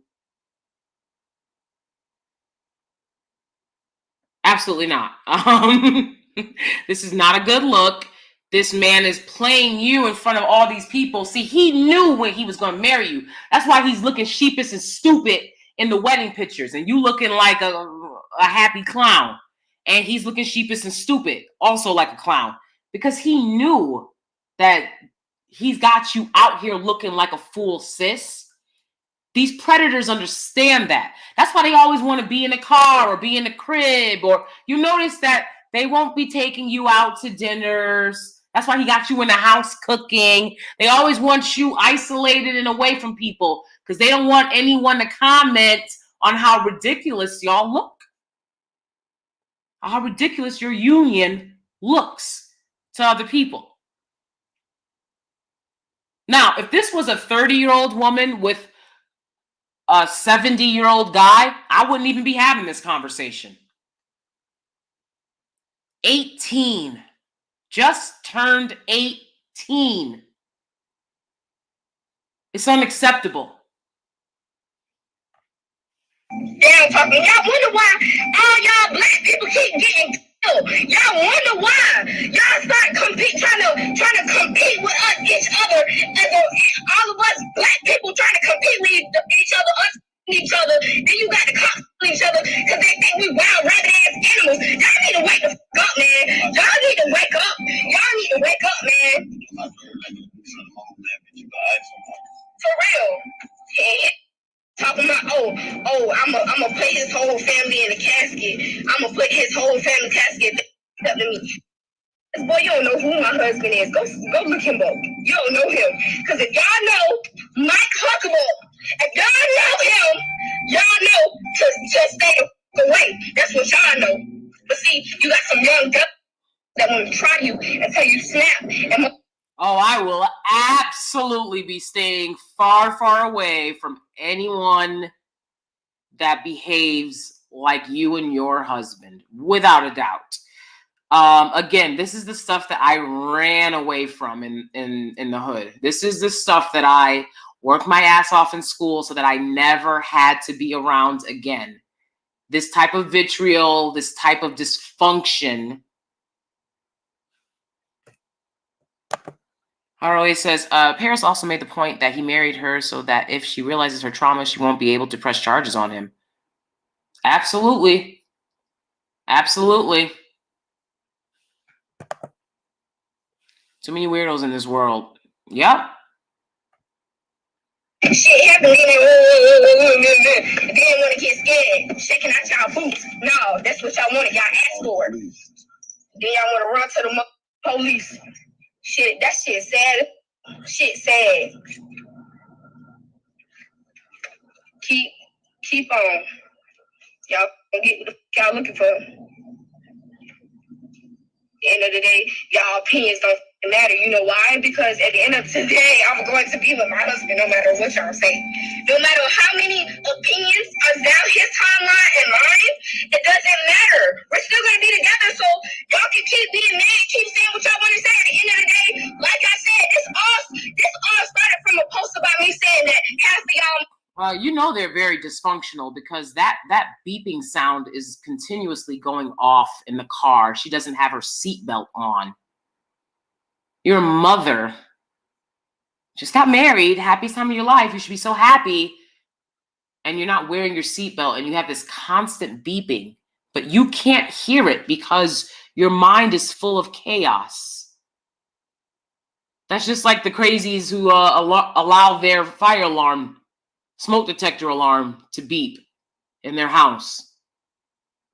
If my husband hears that once, he's like, oh my, like as soon as he hears beep, next thing you know, he's on a ladder. He's on a ladder, climbing on up to change that smoke detector battery. But see, when you live in chaos and dysfunction, you can be shouting and screaming and having all these other noises going on. He's okay with it because he's a mess. Damn, and can you imagine cooking for him? You saw all that food on the stove. He probably ate all of it. And I know what she cooked wasn't that great. I'm sorry, but come on. It takes a while to learn how to cook. Around here being out 2 o'clock in the morning, leaving y'all kids home when they ain't got on no clothes and dirty and shit like that, and y'all out clubbing 2 a.m. First of all, if that's where the shoe fit, wear it. Because I never even said, I wasn't even talking about that dumb girl. Wasn't even talking about her. Wasn't even talking about her. She shared my shit, thought she was funny, so I checked it. And now you want to go to, looking, scoping on my motherfucker, you and your dumb just want to scope on my Facebook and shit, scope on his Facebook. Y'all groupies. Y'all gotta get clout together. Y'all groupies. Y'all some groupies. That's just that, man. I stand alone. You ain't see me tagging nobody in shit. Why? Because I stand alone. I handle my shit by myself. I don't need nothing. I don't even have friends. I ain't even cool with a lot of motherfuckers. My circle great. That's because I can't trust now when you around my mother. That's why my circle's small, and I don't put you.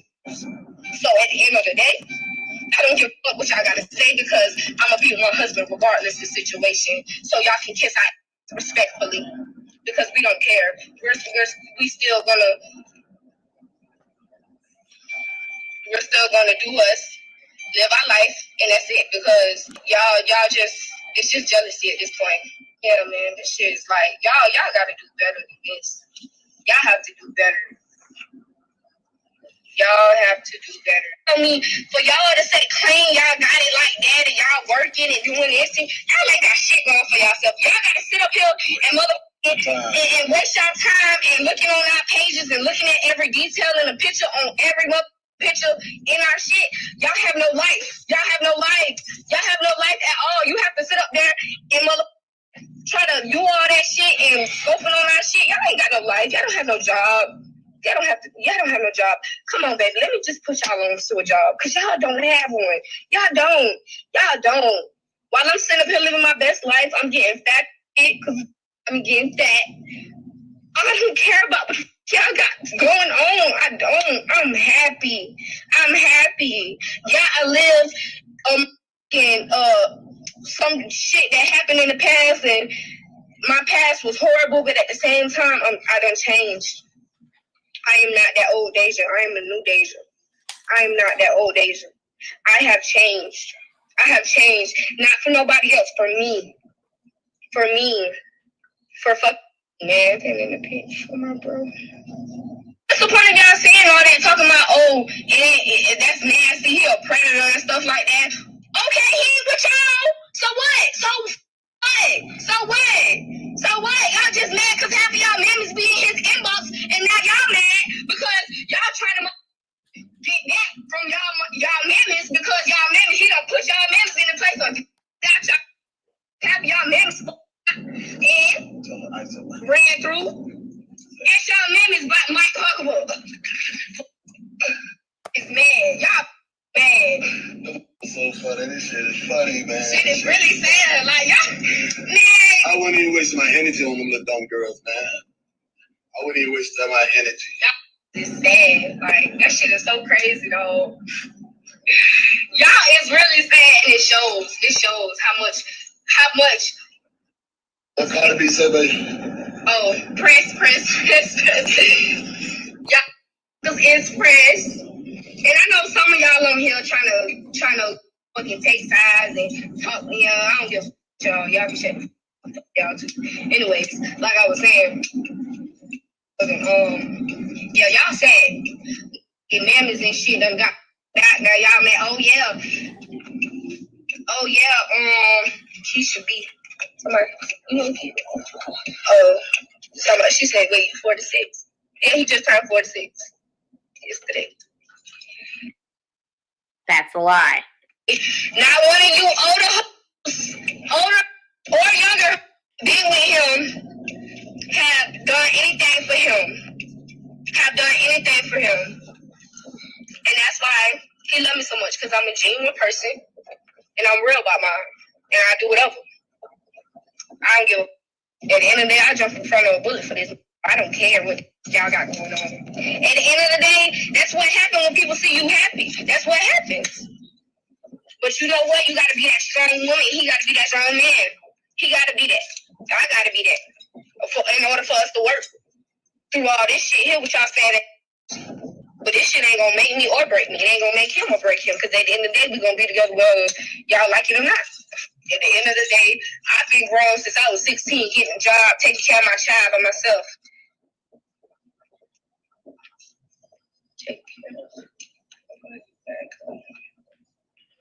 Chopping Joe at the radio station. I just let you know how serious this shit is. I got radio station, radio host. Man, we can go. Man, listen, we can go in clubs like we did last night. We can go in clubs. Too. And yeah, we can go in all type of clubs and don't gotta pay a dime. We don't pay for no cups. We can, but we don't. We pay for bottles. Y'all broke. Y'all gotta spend $20, $10, $15 to get in the club and buy a drink and shit. We ain't gotta do that. That's something we don't have to do because that's what we is. We don't have to do that. We don't have to do that. Y'all have to do that because y'all ain't got shit. Y'all ain't got no clubs and connections. And y'all mad. We I always protect my baby. I don't give a what y'all gotta say. All y'all trying to talk y'all shit, y'all opinion. Okay, if he a predator, he my predator. He's mine. He's not with y'all. I'm 18, so I'm grown. I didn't know that being 18 was something wrong with that. If I recall, some of y'all 18 and still stay with y'all mammies. I'm just saying. I'm just saying. Some of y'all still stay with y'all mammies. I'm grown. I can do what I please. When I please. I can walk around my house butt booty naked. I don't give a because it's my shit. And it's mine. I pay bills, we pay bills. Take care of our kids. Nobody give a no one cares. Because at the end of the day, ain't nobody gonna make me or break me like I said. Ain't nobody gonna do it. No one cares about y'all opinions. Keep stating y'all opinions. Because at the end of the day, y'all wasting y'all time, not mine. Because at the end of the day, guess what? That shit, I'm not gonna argue with y'all. That shit don't make me no money. That shit don't make me no money. I don't give a That shit don't make me shit. It don't make me shit. Because at the end of the day, none of you can come to me face to face and tell me how you feel. As many times as y'all done see me in the store, none of y'all can't come to me and say, oh, he nasty. Why you with him? All that shit y'all saying about me and him, y'all can't come and tell me that to my face. And if y'all could, y'all would get your drug up out of anywhere y'all at, in the store, whatever. Y'all would get your drug. And y'all and whatever thing he's sporty and shit, his ass is getting mother dropped right there and there. Nobody care. Nobody don't give a about that. It's what y'all failing to realize that we don't care. We don't care. We don't give a. It's not going to stop us from being married because hey, we married. Man, we need to go get some gas. But the gap at my mama's house that I left when I was 16 years old. And shit, so it don't even matter.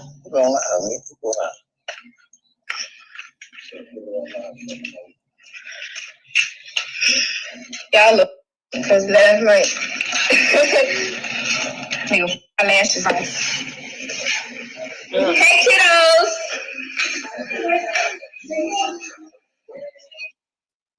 Hey! Y'all come on. Hey, baby! She probably live told her. Okay, so that's the end of the daughter Deja's video. Now I'm gonna fast forward to her mother's video, which is very. If you were triggered by the daughter, I'm being very clear with you. If you were triggered by what the daughter was saying, you are going to be triggered by her mother.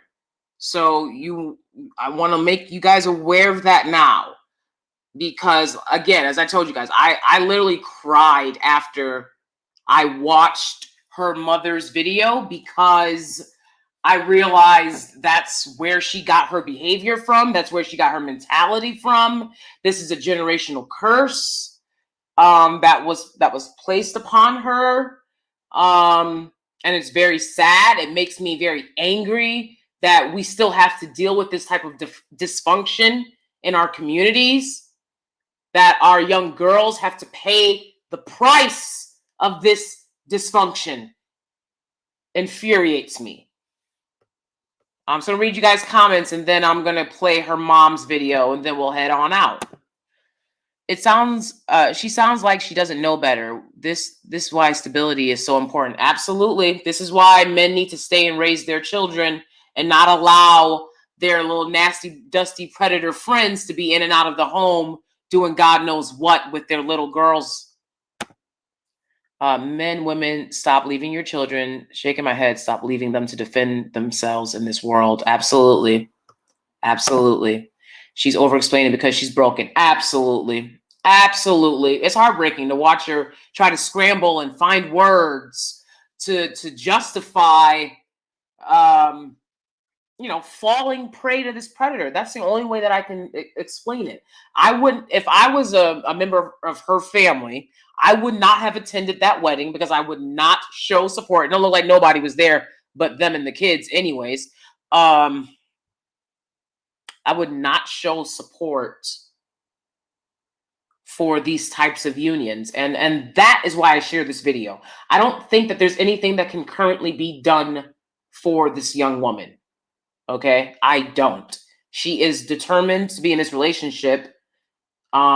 She's married now, and she's a wife now, and her husband, she's very eager to say those words and for that to be a part of her vocabulary. She's going to work very hard to maintain this relationship. Plus, he's got her out here looking like a clown. Everybody knows that she's laid up with this Jabba the Hutt looking nigga. So, I don't think anyone could talk any sense into her. So, she'll have the life that she has being with him, until one day she perhaps comes to her senses. But I want other women to hear, to see what grooming looks like, and how these predators present themselves, the tactics that they use. They will ingratiate themselves into your family when you are a child. They will prey on you when you're a child. They will prey on you to see how far they can go, how many of your boundaries they can cross, how many of your limits they can push. And you're going to hear when you hear her mother why this girl ended up in this situation. You're going to hear that without a doubt.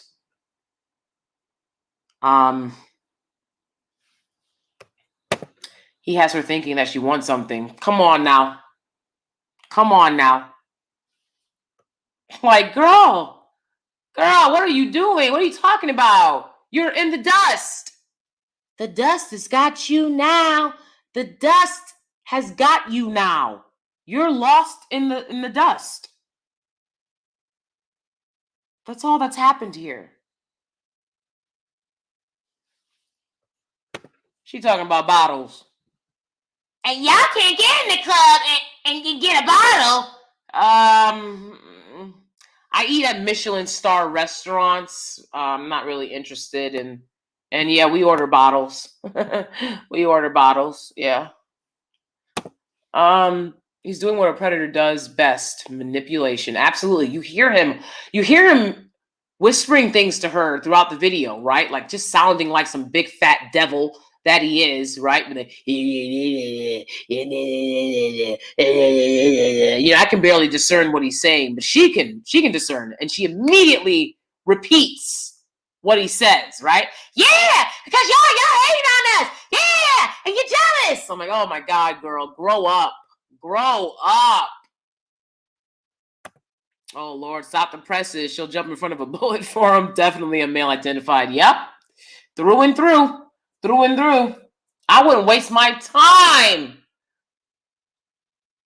on these male identified, stigmatized women. I will not waste my time. That's why this video is to help other people. Not everybody can be helped. It's very sad. But if she wanted to help herself, she'll have more resources than most, because at this point, she can put it out there at any time that she wanted help to get away from him, and she would get that help because of the media attention that she's gotten from this. What about a mortgage or a trust fund? Right, bottles. She don't know anything about that. Men like him feed off this type of energy. They know she's insecure and feel she can't do better. Yep. Absolutely. I mean, that's disgusting. And if he is a predator, he's my predator. This is a woman that sounds like she's ready to perpetuate the cycle of toxic cultural normality, generational curses and traumas that was inflicted upon her. It looks like she's ready to repeat it. So I hope she does go to college and go to school and learn something. But I bet you anything, this guy's not trying to have his wife go to college and be around men her age. I bet you anything, he's not trying to have her go to college and learn some concepts about what the hell is happening in her life. I bet you anything. If she goes to college, let me know. I'll be very surprised. And it's not because she doesn't have the potential. Again, it's because she's living with a predator. And this man has no interest on you going to college. That's not why he married you. So you can talk. But again, I'm going to college, and that don't mean shit neither, just to be honest. I tell y'all to go to college because that is the first stepping stone in a lot of work that has to be done as an adult. But let's be very clear. College makes you feel like, you know, you can work hard and be rewarded for it. The real world has got something else in store for you. In the real world, you will work hard. And when you're a Black woman, no one's gonna acknowledge that. You're not gonna be rewarded for your hard work, especially when you're young. You have to persevere through that. And that's why I'm reading a couple of books by Minda Harts about workplace racial discrimination that Black women and women of color face in the work environment. I'm going to read those books, and then I'm going to do a video on them for you guys. Because life doesn't get easier. You get stronger. I keep telling y'all that. Life don't get easier. You have to get stronger. And this predator is not here to watch you get stronger, boo. That means he's going to be working systematically to break you down. He will definitely keep her circle small. Anyone around her with some sense will be excused promptly, with the quickness. Pure abusive man mentality, grooming her, separating her. Yep, absolutely. She would make any real parent want to hold their child because this is terrible. Absolutely. She sounds like Azriel from the first Gayle King interview. Yep. Notice she is telling a different story now. Yep. Absolutely. Disgusting and tragic what was done to her as well. These men preying on these young girls, and you can't tell them nothing at first. But when they learn how easily manipulated and molded they were because of their youth, because of their vulnerability, it hurts. It hurts. Because you would think that these men would protect you from that. It's supposed to be her godfather. You would think that he would be the man to say, hey, I see this guy is inappropriately interacting with you. Let me pull you aside and be here to be an advocate for you so that your youth belongs to you. You would think all that shit they talk. But that's not how it goes. And it's sad and it's tragic and it hurts. It's very triggering. This is a hard one. This is not easy for me. I'm telling you. All right, let's get to her mama.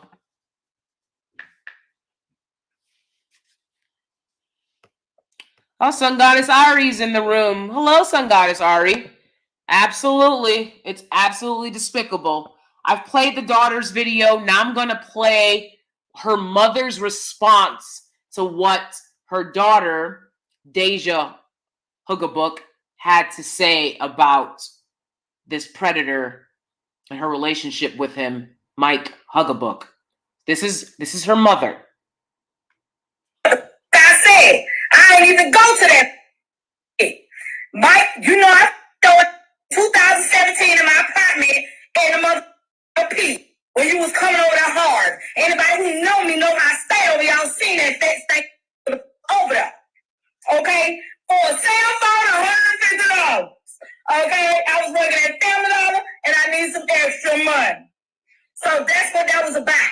I told this dumb, and then when she ran away when I stayed over there with my oldest daughter in Jacksonville, Mike was the main one talking about this my goddaughter. Y'all help me find her. Y'all remember that shit? Y'all remember when I worked Deja in that kitchen too? Like the 14-year-old little girl she was. Yeah, y'all remember that shit. So, with that being said, that is my last child. Her name really is Deja Miaya Evans. Like Davinia Evans, mine. She just got adopted in 2016, right before I came home. Okay, by Ashley Jackson, white chick. All right, so with that being said, Deja doesn't remember when she was little. She don't remember when she was with me. I lost my kids to DCF. Love y'all know you stop patty soul a lot. Whooped a lot. Went to jail a lot. I was young and wild. I don't apologize, and I've been. And if I apologize, more. But you. Okay, so this is a very toxic, disgusting, disturbing woman. She reminds me of a lot of women that I encountered in Blackistan as I was growing up, both in and out of the foster care system. So she says that she slept with this man in 2017. Was it 2007 or 2017? It sounded like she said 2017 to me. Some people were saying 2007. When Deja ran away when she was 14, this man was sending out social media posts, and I saw the social media post that he posted on Facebook telling people that he was her godfather and that she was missing, right? The mother is immediately, she comes out the gate with, you slept with me, and you know, everything's about her cootie cat, right? And if you listen to Deja, that's how she talks, right? Everything's from the perspective of my cootie cat, right? And it's just like, oh my God, like, you don't have anything else going on in life?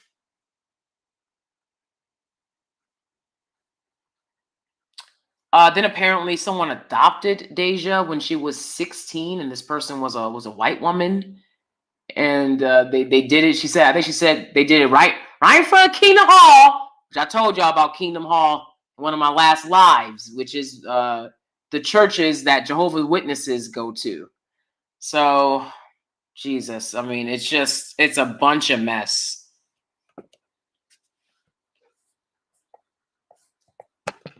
Some guy sorry says, I wouldn't mind getting with an older guy at 18. I don't know about 61. That's too old for me, but yeah. But that was his goddaughter. Gross. Yeah. Black China Mama clone. Absolutely. I'm like, she reminds me of Tokyo Tony. Just so disturbing and toxic. Also, this is random, but the black girls in my school really believe in the BBC myth and believe that white guys have small ones. Majority of black guys aren't packing, and white guys be packing too. Yes. I agree with your sentiments, Sun Goddess Ari. Okay, let's continue listening to her mother. You married Mike because you need stability. Okay, so your son, your stepson, my little cousin, your little cousin, yeah, he didn't know whether to call you his godmama or his mom. His stepmama or his god sister. I say, is she your god sister or your stepmama or your cousin? He said she my god sister and my cousin. No, my stepmama and my cousin. No, but he said my stepmama and my god sister. That's sad. So all this shit what Deja putting up, all this shit with Mike and all that, let me tell y'all mother something. Because first of all, I'm a real witch. Because if I want to get you, I'll get you. Please don't sleep, okay? I I ain't gotta come and do nothing physical to you. I promise I will send the spirits to you. Now with me. You, your husband, the family, I don't give a I'm over here. You was just over here to this house yesterday talking about how much you love me, playing with me and jumping on me. But then all of a sudden you on Facebook talking about, oh, I'm at my grandma's house. Take your ass over there. You need to be blackmatized. Stay over there with the white people and the west side, east side. On you. I'm born in Cape Town, Virginia, on the Eastern Shore, raised in goddamn different. That sound like Easter to me. So, this reminds me of when I was growing up, and as you guys know, I went to private Catholic school on scholarship because we were so poor. We were offered this scholarship, and I had extended family members that would say, like, they didn't care that we were in foster care, that our life was hard, because they were like, they at school with the white people. You know, and so I'm like, wow, you guys are really obsessed with like the white people. Very toxic, very weird that you would dismiss family members that are children because white people like to interact with black kids. They like to interact with black kids and be like, look how much better we are. They like to do that. And if you're a black person and you lose your kid to that shit, that's on you.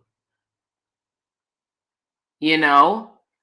And so then to get mad at the kids because, you know, now white people are paying attention to them. And, you know, in our case, you know, we got a scholarship, we got to go to this school, and, you know, you make friends with people. So you know, you get to go places and do things that most kids in the hood don't get to do.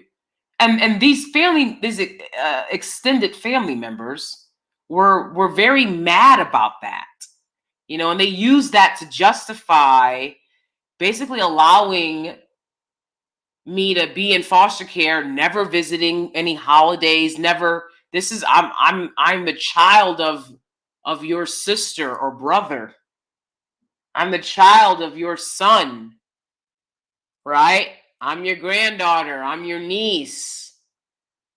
None of that shit mattered because the white people is helping them. Even my deadbeat biological father, who is a worthless piece of shit, has said that. He would say that. They were all so mad that white people were willing to help us, but none of those motherfuckers was willing to help us.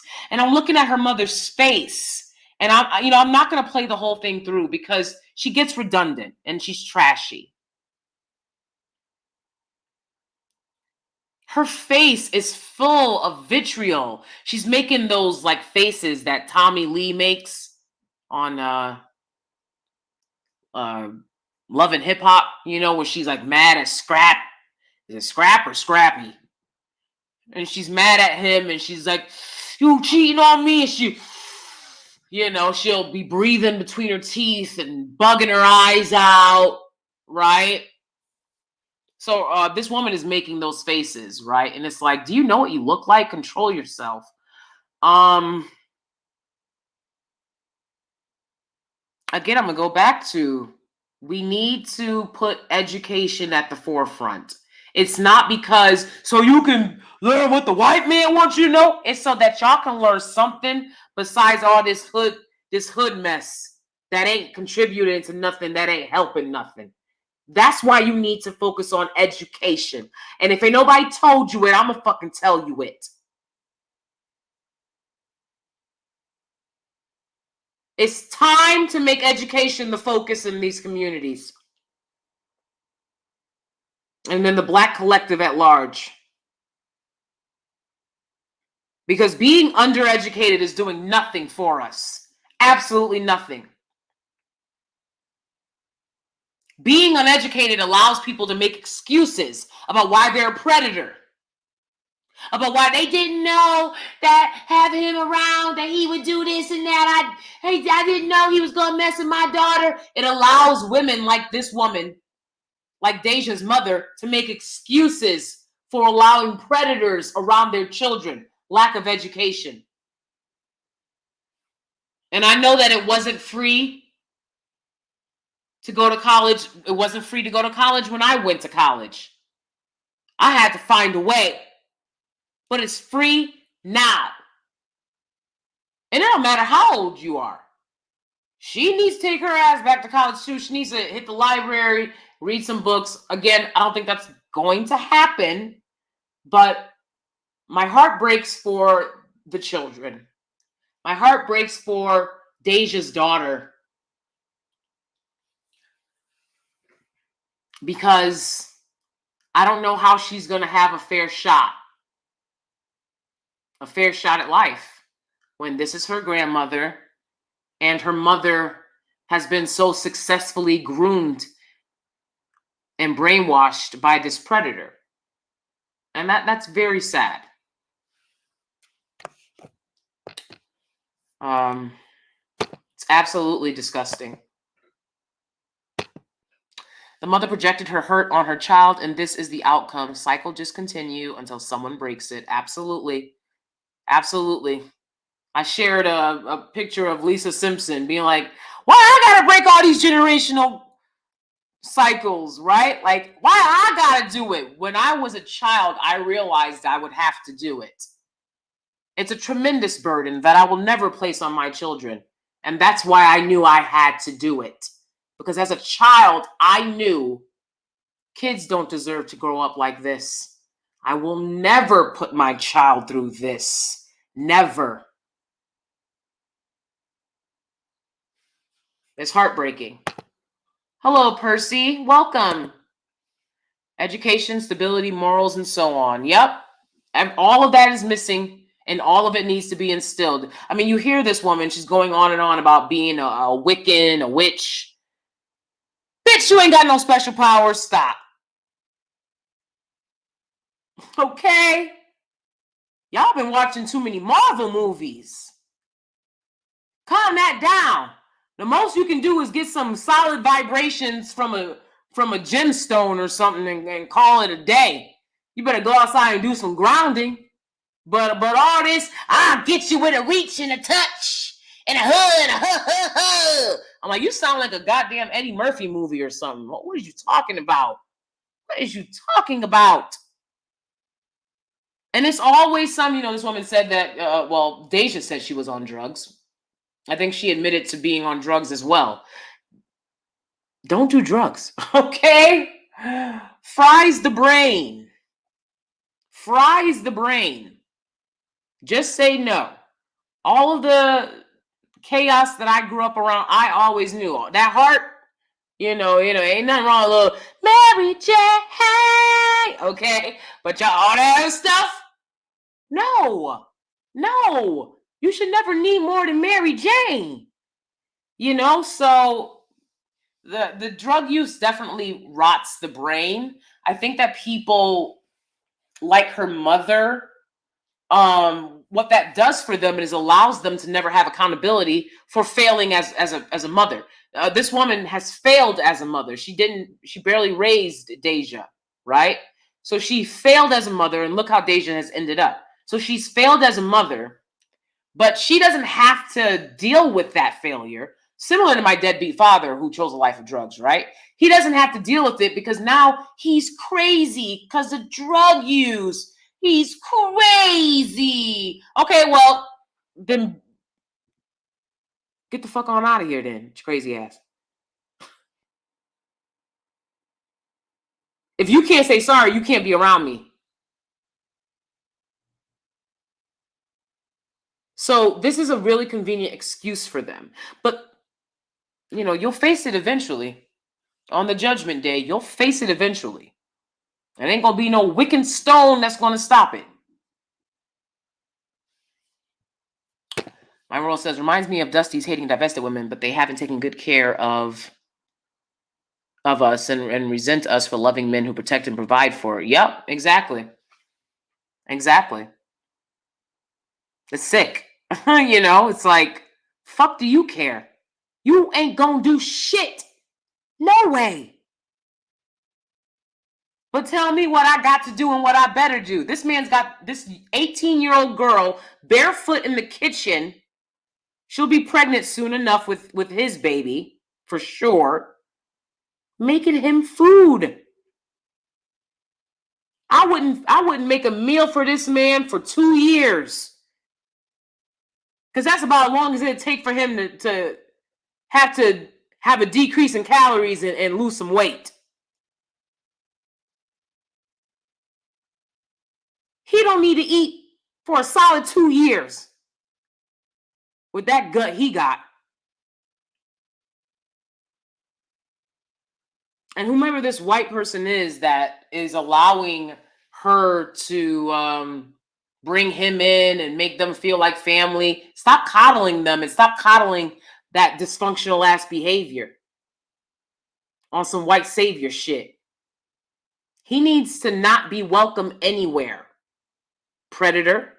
Since they got a home and they got 4 cars and they flossing and stuff, then have fun at home. Pred.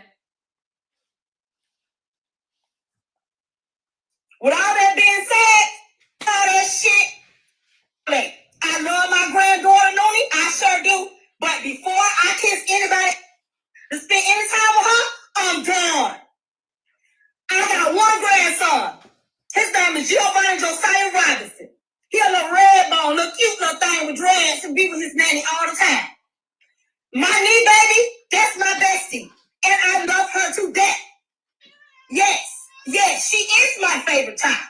And you know why? Because she said, yes, ma'am, please, ma'am, no, and thank you. And she respects the out of me. Even through my past addiction. I stopped powder, smoke cigarettes since 6/24/15. That's my clean day. How about that? Top that. And I ain't have to go to no program to do that shit. I ain't have to go to jail, prison, none of that. I just got tired of losing. So I changed my life. So before I let anybody talk about, oh, Peaches this, and I ain't got kids. This is real clean. All my kids came from Sarah and it's tight as that's why y'all stay in my shit. Let me tell you something. That's why my daughter's husband was deep begging me for my pussy for years. And when I finally let him get some of it, he tried to play me, so we fell out. That's why when he put her out, right 3 weeks before they got married, she came in the house. I had my bathing suit and went to the truck, talked to the man in the back seat. Mike's gonna tell me, you just want somebody to see that fit. Don't you go with my daughter? Didn't you just bring her over here to get some of her stuff that you brought over here? That me and my knee baby help bang in this mother in the gardens? But did you just say that to me? See, I be quiet about a lot of shit. I don't be snapping. I don't be having time. I got high blood pressure. I got high blood, and that shit came from hypertension. Because I go from 0 to a million in 5 real fast. I am Puerto Rican. Oh. I am Geechee mostly. Oh, Lord. I am Navajo. Oh. I am Bahamian. Jesus. And I got a little Irish. So that means, yes, I am crazy. So stand your lady, leave me alone. I got Indian in me. Leave me alone, because I ain't it. Leave me alone. Deja, whatever the Lonnie, whatever the Jackson, Hucklebuck, whoever you are, stay out my face. Please don't ever speak to me again in life, and I mean that. I mean that. You were literally just over here yesterday, hugging and kissing on me. Now you're on Facebook yesterday talking shit. Man, look, girl, I mean today. Talking cash shit. Don't do that. Don't do that. Find something safe to do, little girl. You 18. I'm not Killer B, and I don't know who you be arguing with. I might study shit and bringing diseases when you over here. It was itching game. I had to bitch my shit out. Because your mother over here. Laying all that, you had to sleep with me. And then 3 weeks later, you gonna get married. You dumb. It ain't my fault that you dumb. I'm sorry. I might have did start a little too much battle with your ass. Okay? That's probably what happened. Let me tell you, this right here, I don't do this. Y'all know I don't do this shit. I don't do this. But I'd rather do this right here, since you want to go live and do dumb shit. I'm going to stoop to your level. This goddess today, I'm just going to be from the hood. I'm going to stoop to your level today. So maybe somebody tell you that your mama see, y'all see your mama going off about you and my show is.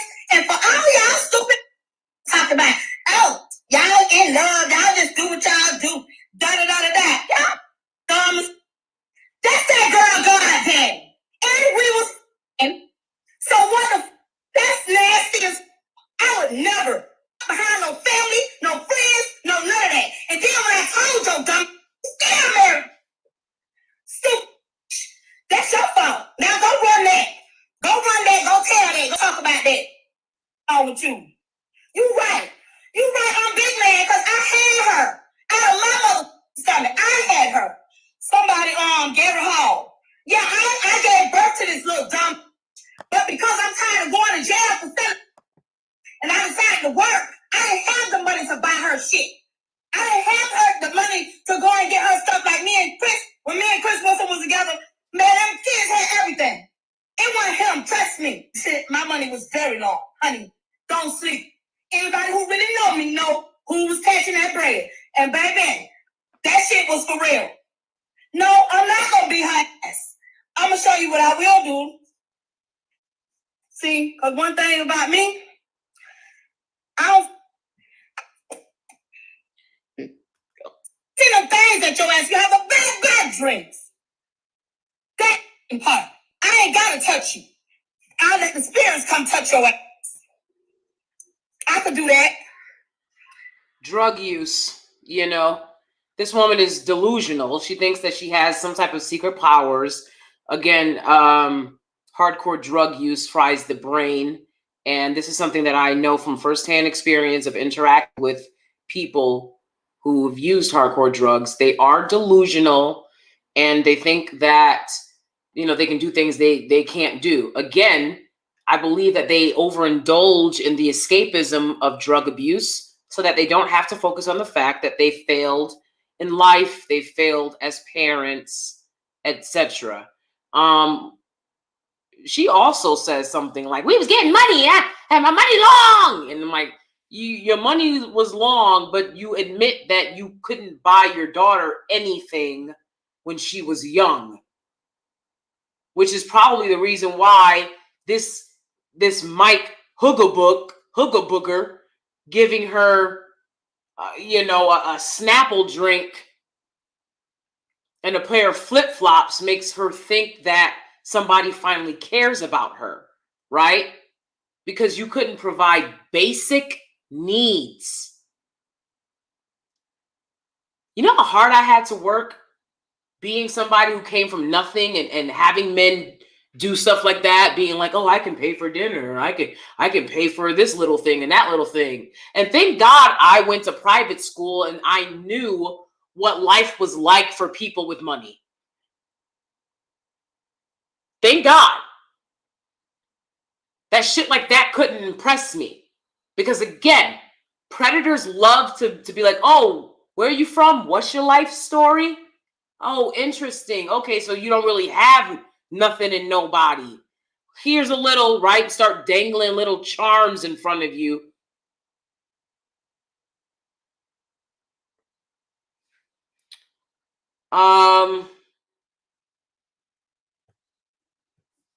Yeah, it's very hard to stomach. It's very hard to stomach. And you know what? I'm going to play a little bit more, then we're going to wrap it up. See? Don't fucking play. You don't even know what to deal with. Leave me the fuck alone. Or I send them two right there. Mama and daddy. I send them. That part. Don't put me. Find somebody else to play with. Because I'm not shit. You said me not shit. So me come for you. Huh? My send me a soul to your t-shirt spirit. Huh? Been doing it. Get your life right. Born like this. Born with a veil. See, a lot of people don't know. A lot of y'all be calling me crazy too. Some of y'all spit that shit out. I ain't crazy. I'm different. I'm a whole different type of species. A whole different type. I've been doing this shit for a long time. This shit been in my blood for a long time. I come see every one of y'all leave my body here and come visit y'all. Fit me now. I gotta have a man. I'm the man.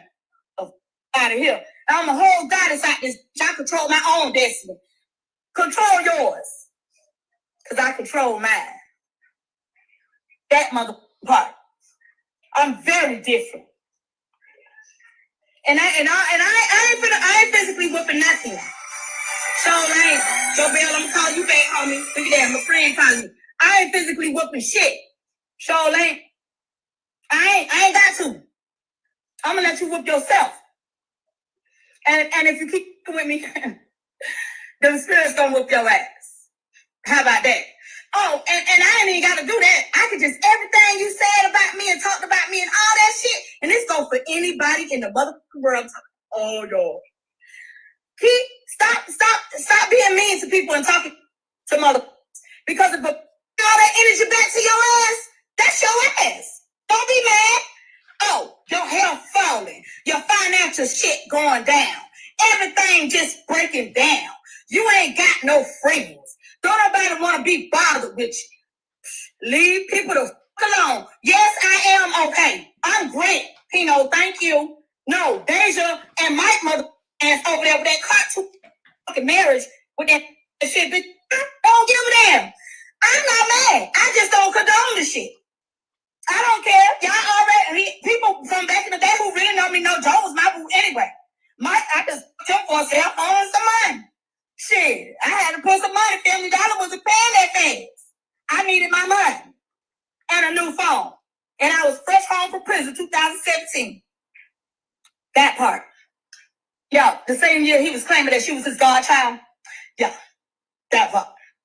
Like I said, I'm not mad. Just don't be on Facebook trying to sell me out and shit. Cause see, they all blocked. They blocked. I blocked them too. And it wasn't because of that, because I was still talking to her after the wedding and everything. I didn't go, I don't condone it. I just don't. So I didn't block them then. It happened later. And I only blocked them on the phone. Mike is not my friend. Mike, he's not my friend. And neither is Deja is my friend. But I didn't block her on Facebook.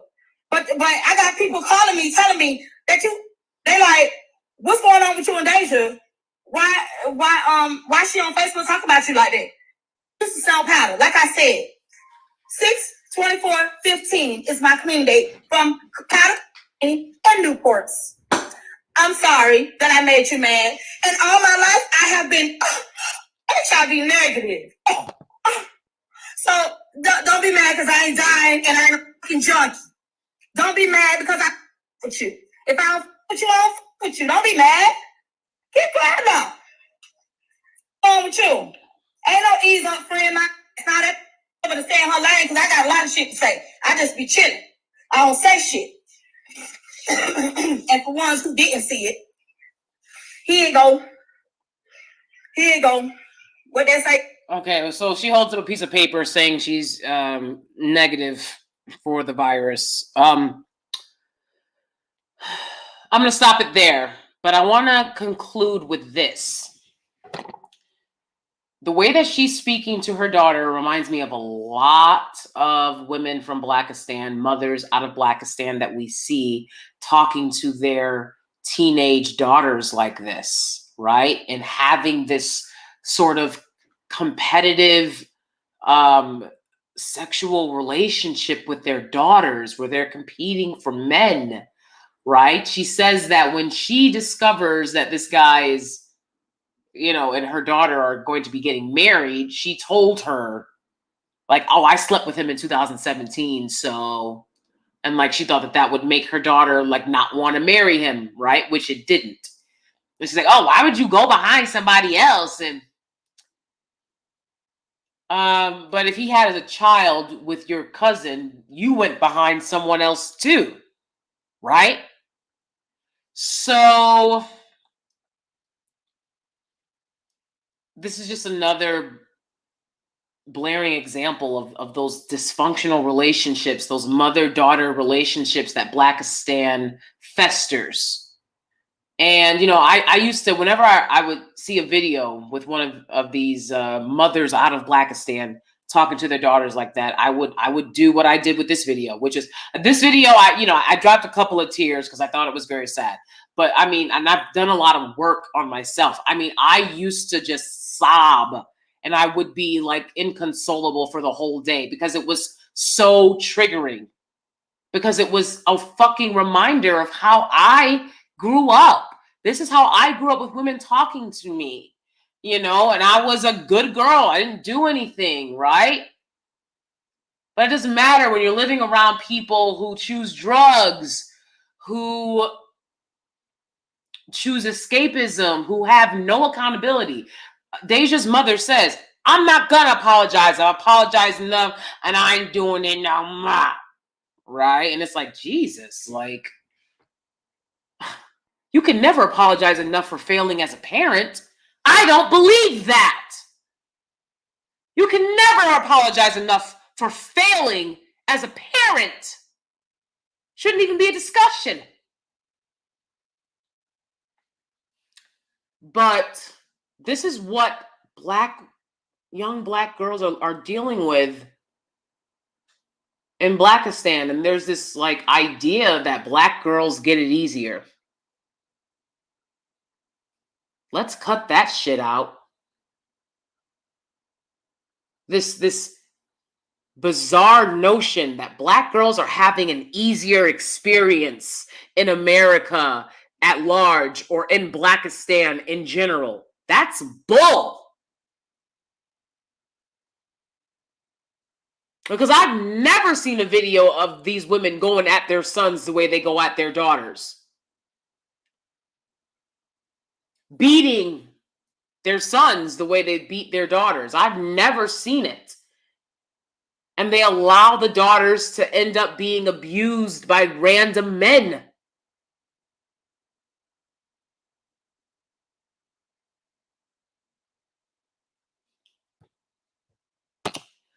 No wonder popping bottles in the club and having 4 cars is impressive to her. The standards are in Hades. They are absolutely in Hades. Very much so cringeworthy. Black women noted for that crap. Yeah. Yeah. I mean, there's bad mothers across the globe, but Blackistan breeds some very toxic, dysfunctional mothers. And I think everybody can attest to that. If you grew up in Blackistan, the likelihood, if you had a good mother, she worked hard and didn't give you a lot of attention. Very few people just had this loving, caring mother give them the attention that they needed and she could really play her role as a mother because she had to be the mother and the father. Because she oftentimes, more than not, chose to give a man legacy without him having to give her a damn thing. Now he's got legacy, so he can go be a loser somewhere knowing he's got kids doing well, but you've got to raise them by yourself. And the truth is, it's hard work. That's the truth of that. Raising kids is hard. And single mothers oftentimes have very little patience, especially when they have to live in Blackistan. Now, there's single mothers all across America doing their best. But when you have to live in Blackistan as a single mother, you are living in what is akin to a refugee camp. My therapist told me, she said, she doesn't call it Blackistan, right? But growing up in these hoods, these ghettos, they are akin to living in a refugee camp. Nobody else in America lives like this. It is complete dysfunction. It is not normal at all. So when you know that, we talk about divestment as this thing that black women are doing to make black men jealous and get white guys. When you understand that no one in America lives in the dysfunction that Blackistan breeds, how can you do anything but divest from that. Are you kidding me?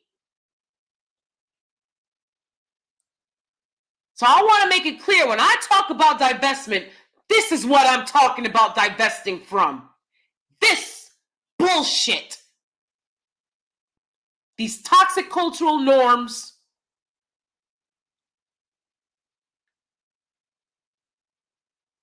The dysfunction. Deadbeat dads. Having to be the mom and the dad. I'm divesting from all of that.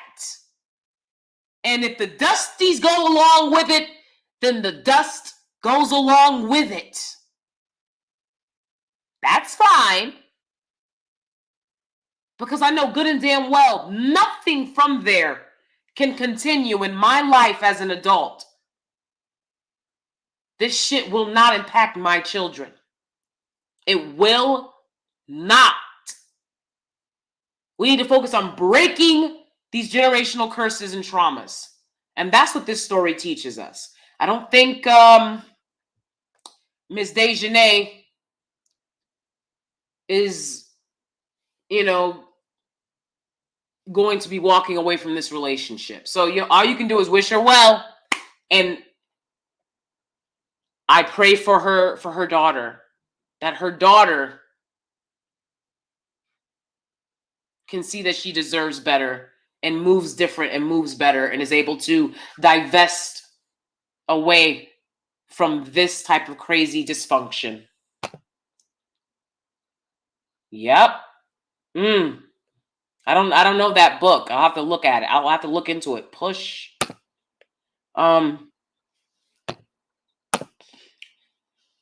Abandoned by my father, raised by abusive mother. Both failed me. Apology from mother? Never. Ain't happening. Nope. My mother passed when I was young. I will never be able to even have a conversation with her. And I called my deadbeat daddy. This channel is for people who's been through some real shit. I think a lot of people on YouTube just want to hear about all the pain other people have been through. But this channel is for people who've been through some real shit. I called my deadbeat daddy. I've told you guys that story before. To hold him accountable. And yeah, I thought that I would at least get, I messed up. I didn't do right by you. I'm sorry about that. Instead, he was just talking to me like some indignant ass motherfucker. If I see you in the street, bitch, your ass is done. Don't ever let me come across you again, nigga.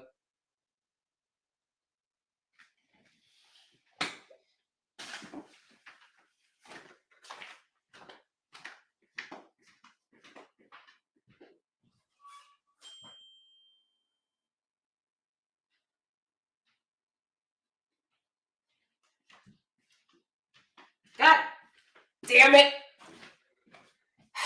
Burn my fucking food. You see how it goes? All right, I gotta get out of here. Gosh, like, to fuck up so incredibly in your child's life and then to think that you're some fucking indignant human being that doesn't owe them an apology.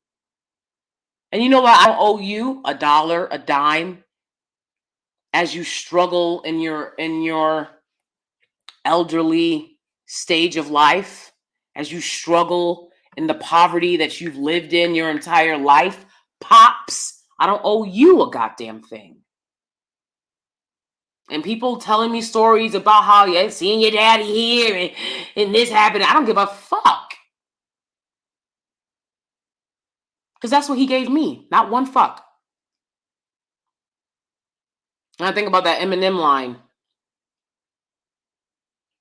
Why are we always at each other's throats? Especially when dad, us both, we're in the same fucking boat. You think it would make us close. Further away, it drove us. Headlights. Eminem and Nate, what's his name? Great song. Great song if you had a tough childhood, tell you that. Headlights. You know, it's just like the kids that get the shit end of the deal, we don't get apologies. And that's why you have to divest from people and places like Blackistan, and you must invest in yourself. Because who the hell else is going to do it if you don't do it? Okay, Loaf Tab. We're going to be heading out soon anyways, but yeah. Appreciate you being here. ROA says, I'm a bit behind in watching the replay, but notice how the mother isn't using her witchcraft to better her life. Well, you're in the projects and you're worried about hexing your daughter. Exactly. Brain damage from drug abuse. Delusional. Utterly delusional. A lot of women that act this way, they use drugs when they were younger. You know, now they drink and or smoke, but they're still always trying to be in an altered state where they're escaping from reality so that they can pretend to be witches and this and that. And it's like the reality is you're a deadbeat mother. You ain't shit else. And when a woman gives birth, she thinks that her giving birth means she could never be a deadbeat mother. It's not true. You fail your child, you're a deadbeat mother. It doesn't matter if you were there or not. What does there mean? It means a hell of a lot more than a lot of women in Blackistan, a lot of mothers of Blackistan can provide. Being there as a mother requires a hell of a lot more than you can provide being a mother living in Blackistan. That's just the sad reality of it. The witchcraft is magical thinking, plain and simple. Period. Like, who do you think you are? Absolutely delusional. The movie is the same, just different title. Oh, okay. Okay, yeah. Precious. Oh my gosh, that was a hard one for me. I actually saw Spike Lee as I was leaving the theater, and my face was like covered in tears and snot. I saw it by myself because I was in grad school at a PWI. And, you know, one of the things people don't tell you is if you're successful at a PWI and you're Black, you're going to be ostracized. So I was ostracized and I was bullied in grad school for being at the top of the class. And they can kiss my ass today for that type of behavior instead of pretending like that shit didn't happen. Again, abusers don't ever want to admit what they've done. I haven't abused anyone, so I stand 10 feet tall on fucking everything I've ever done. If I talk shit about you, it's because you did something to me, bitch, and you're gonna fucking answer for it. If I reached out to you to have you answer for it and you didn't want to answer for it then, I'm gonna make you answer for it when I talk about your ass on my YouTube channel, on my social media. That's my fucking right, because I ain't lying on nobody.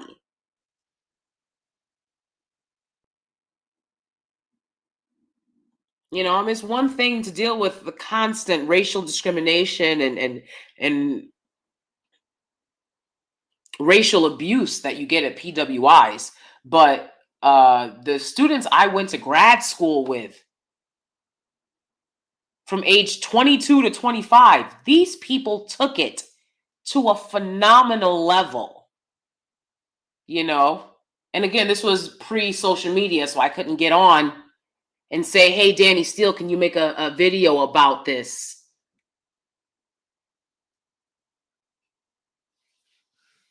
Life is very difficult for Black women. Very difficult.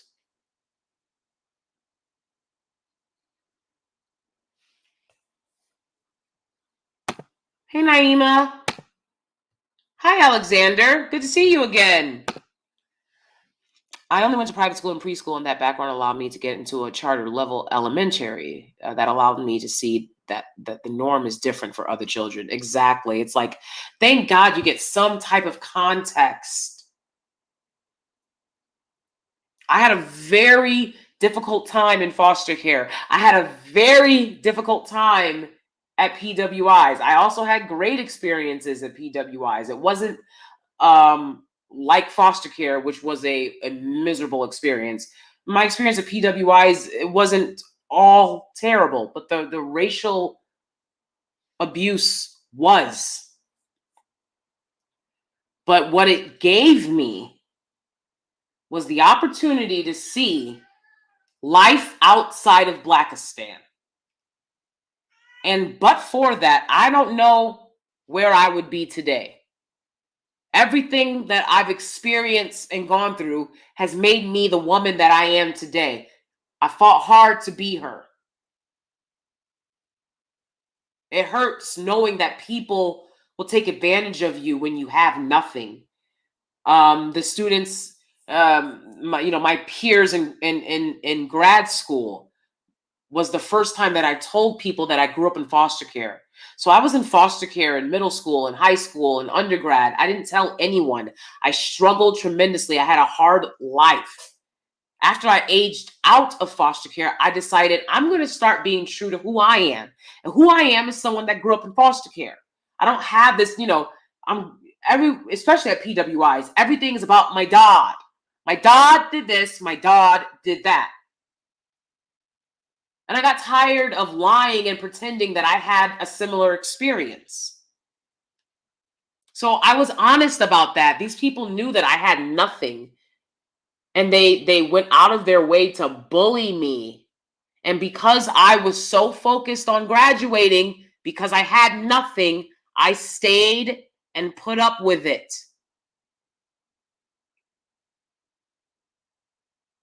It's so hard out here for Black women, and it really is.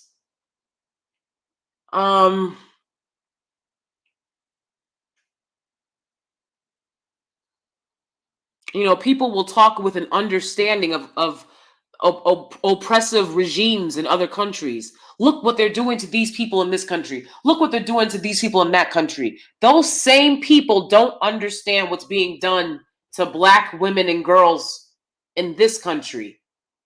And all of the systems in place to ensure we fail. Because we have natural talent. We have natural gifts that make us stand out, that make us amazing. And so to hinder that, racism, colorism, classism, misogynoir are rampant.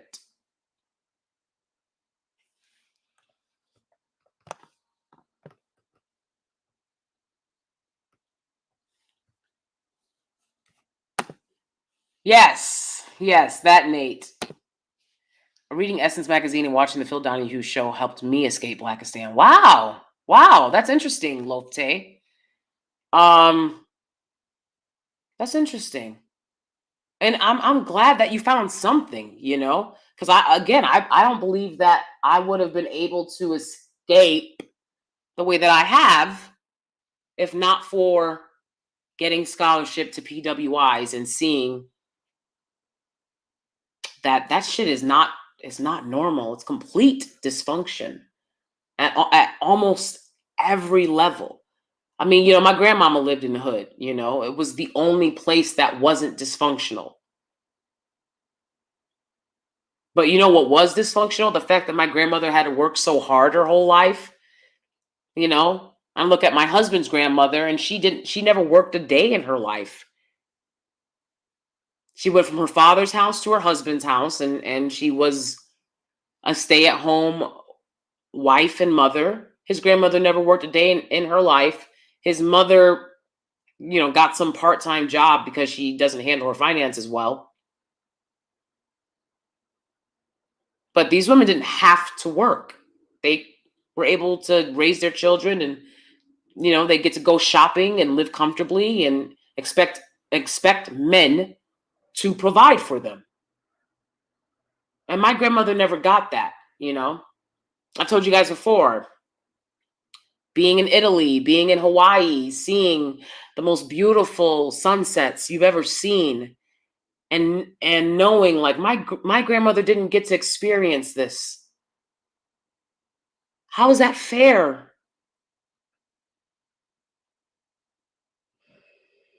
It's not. It's not a person out there that I know that worked harder than my grandmother. Not one. So the spoils don't go to the person that works the hardest.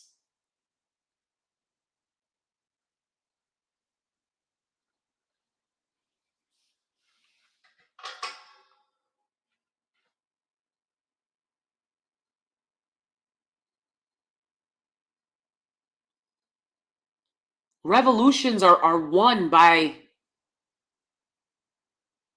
the conquerors. Revolutions are won by the people who fight for power. Savagely. Savagely. Black people are taught to not fight. Ever. And I'm here to tell you that you have been duped. You're going to have to fight. Tooth and nail.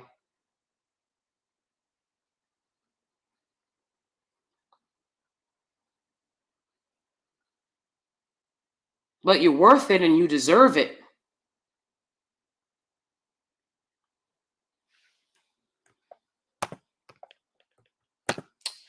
It's the crabs in the bucket mentality. We do it to ourselves as well. Absolutely. Absolutely.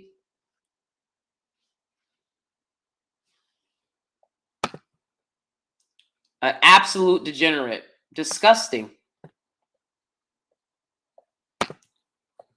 Let me see. Let me go and see if I can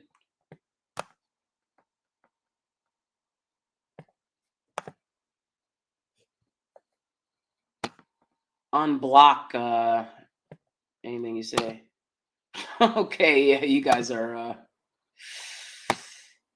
being funny.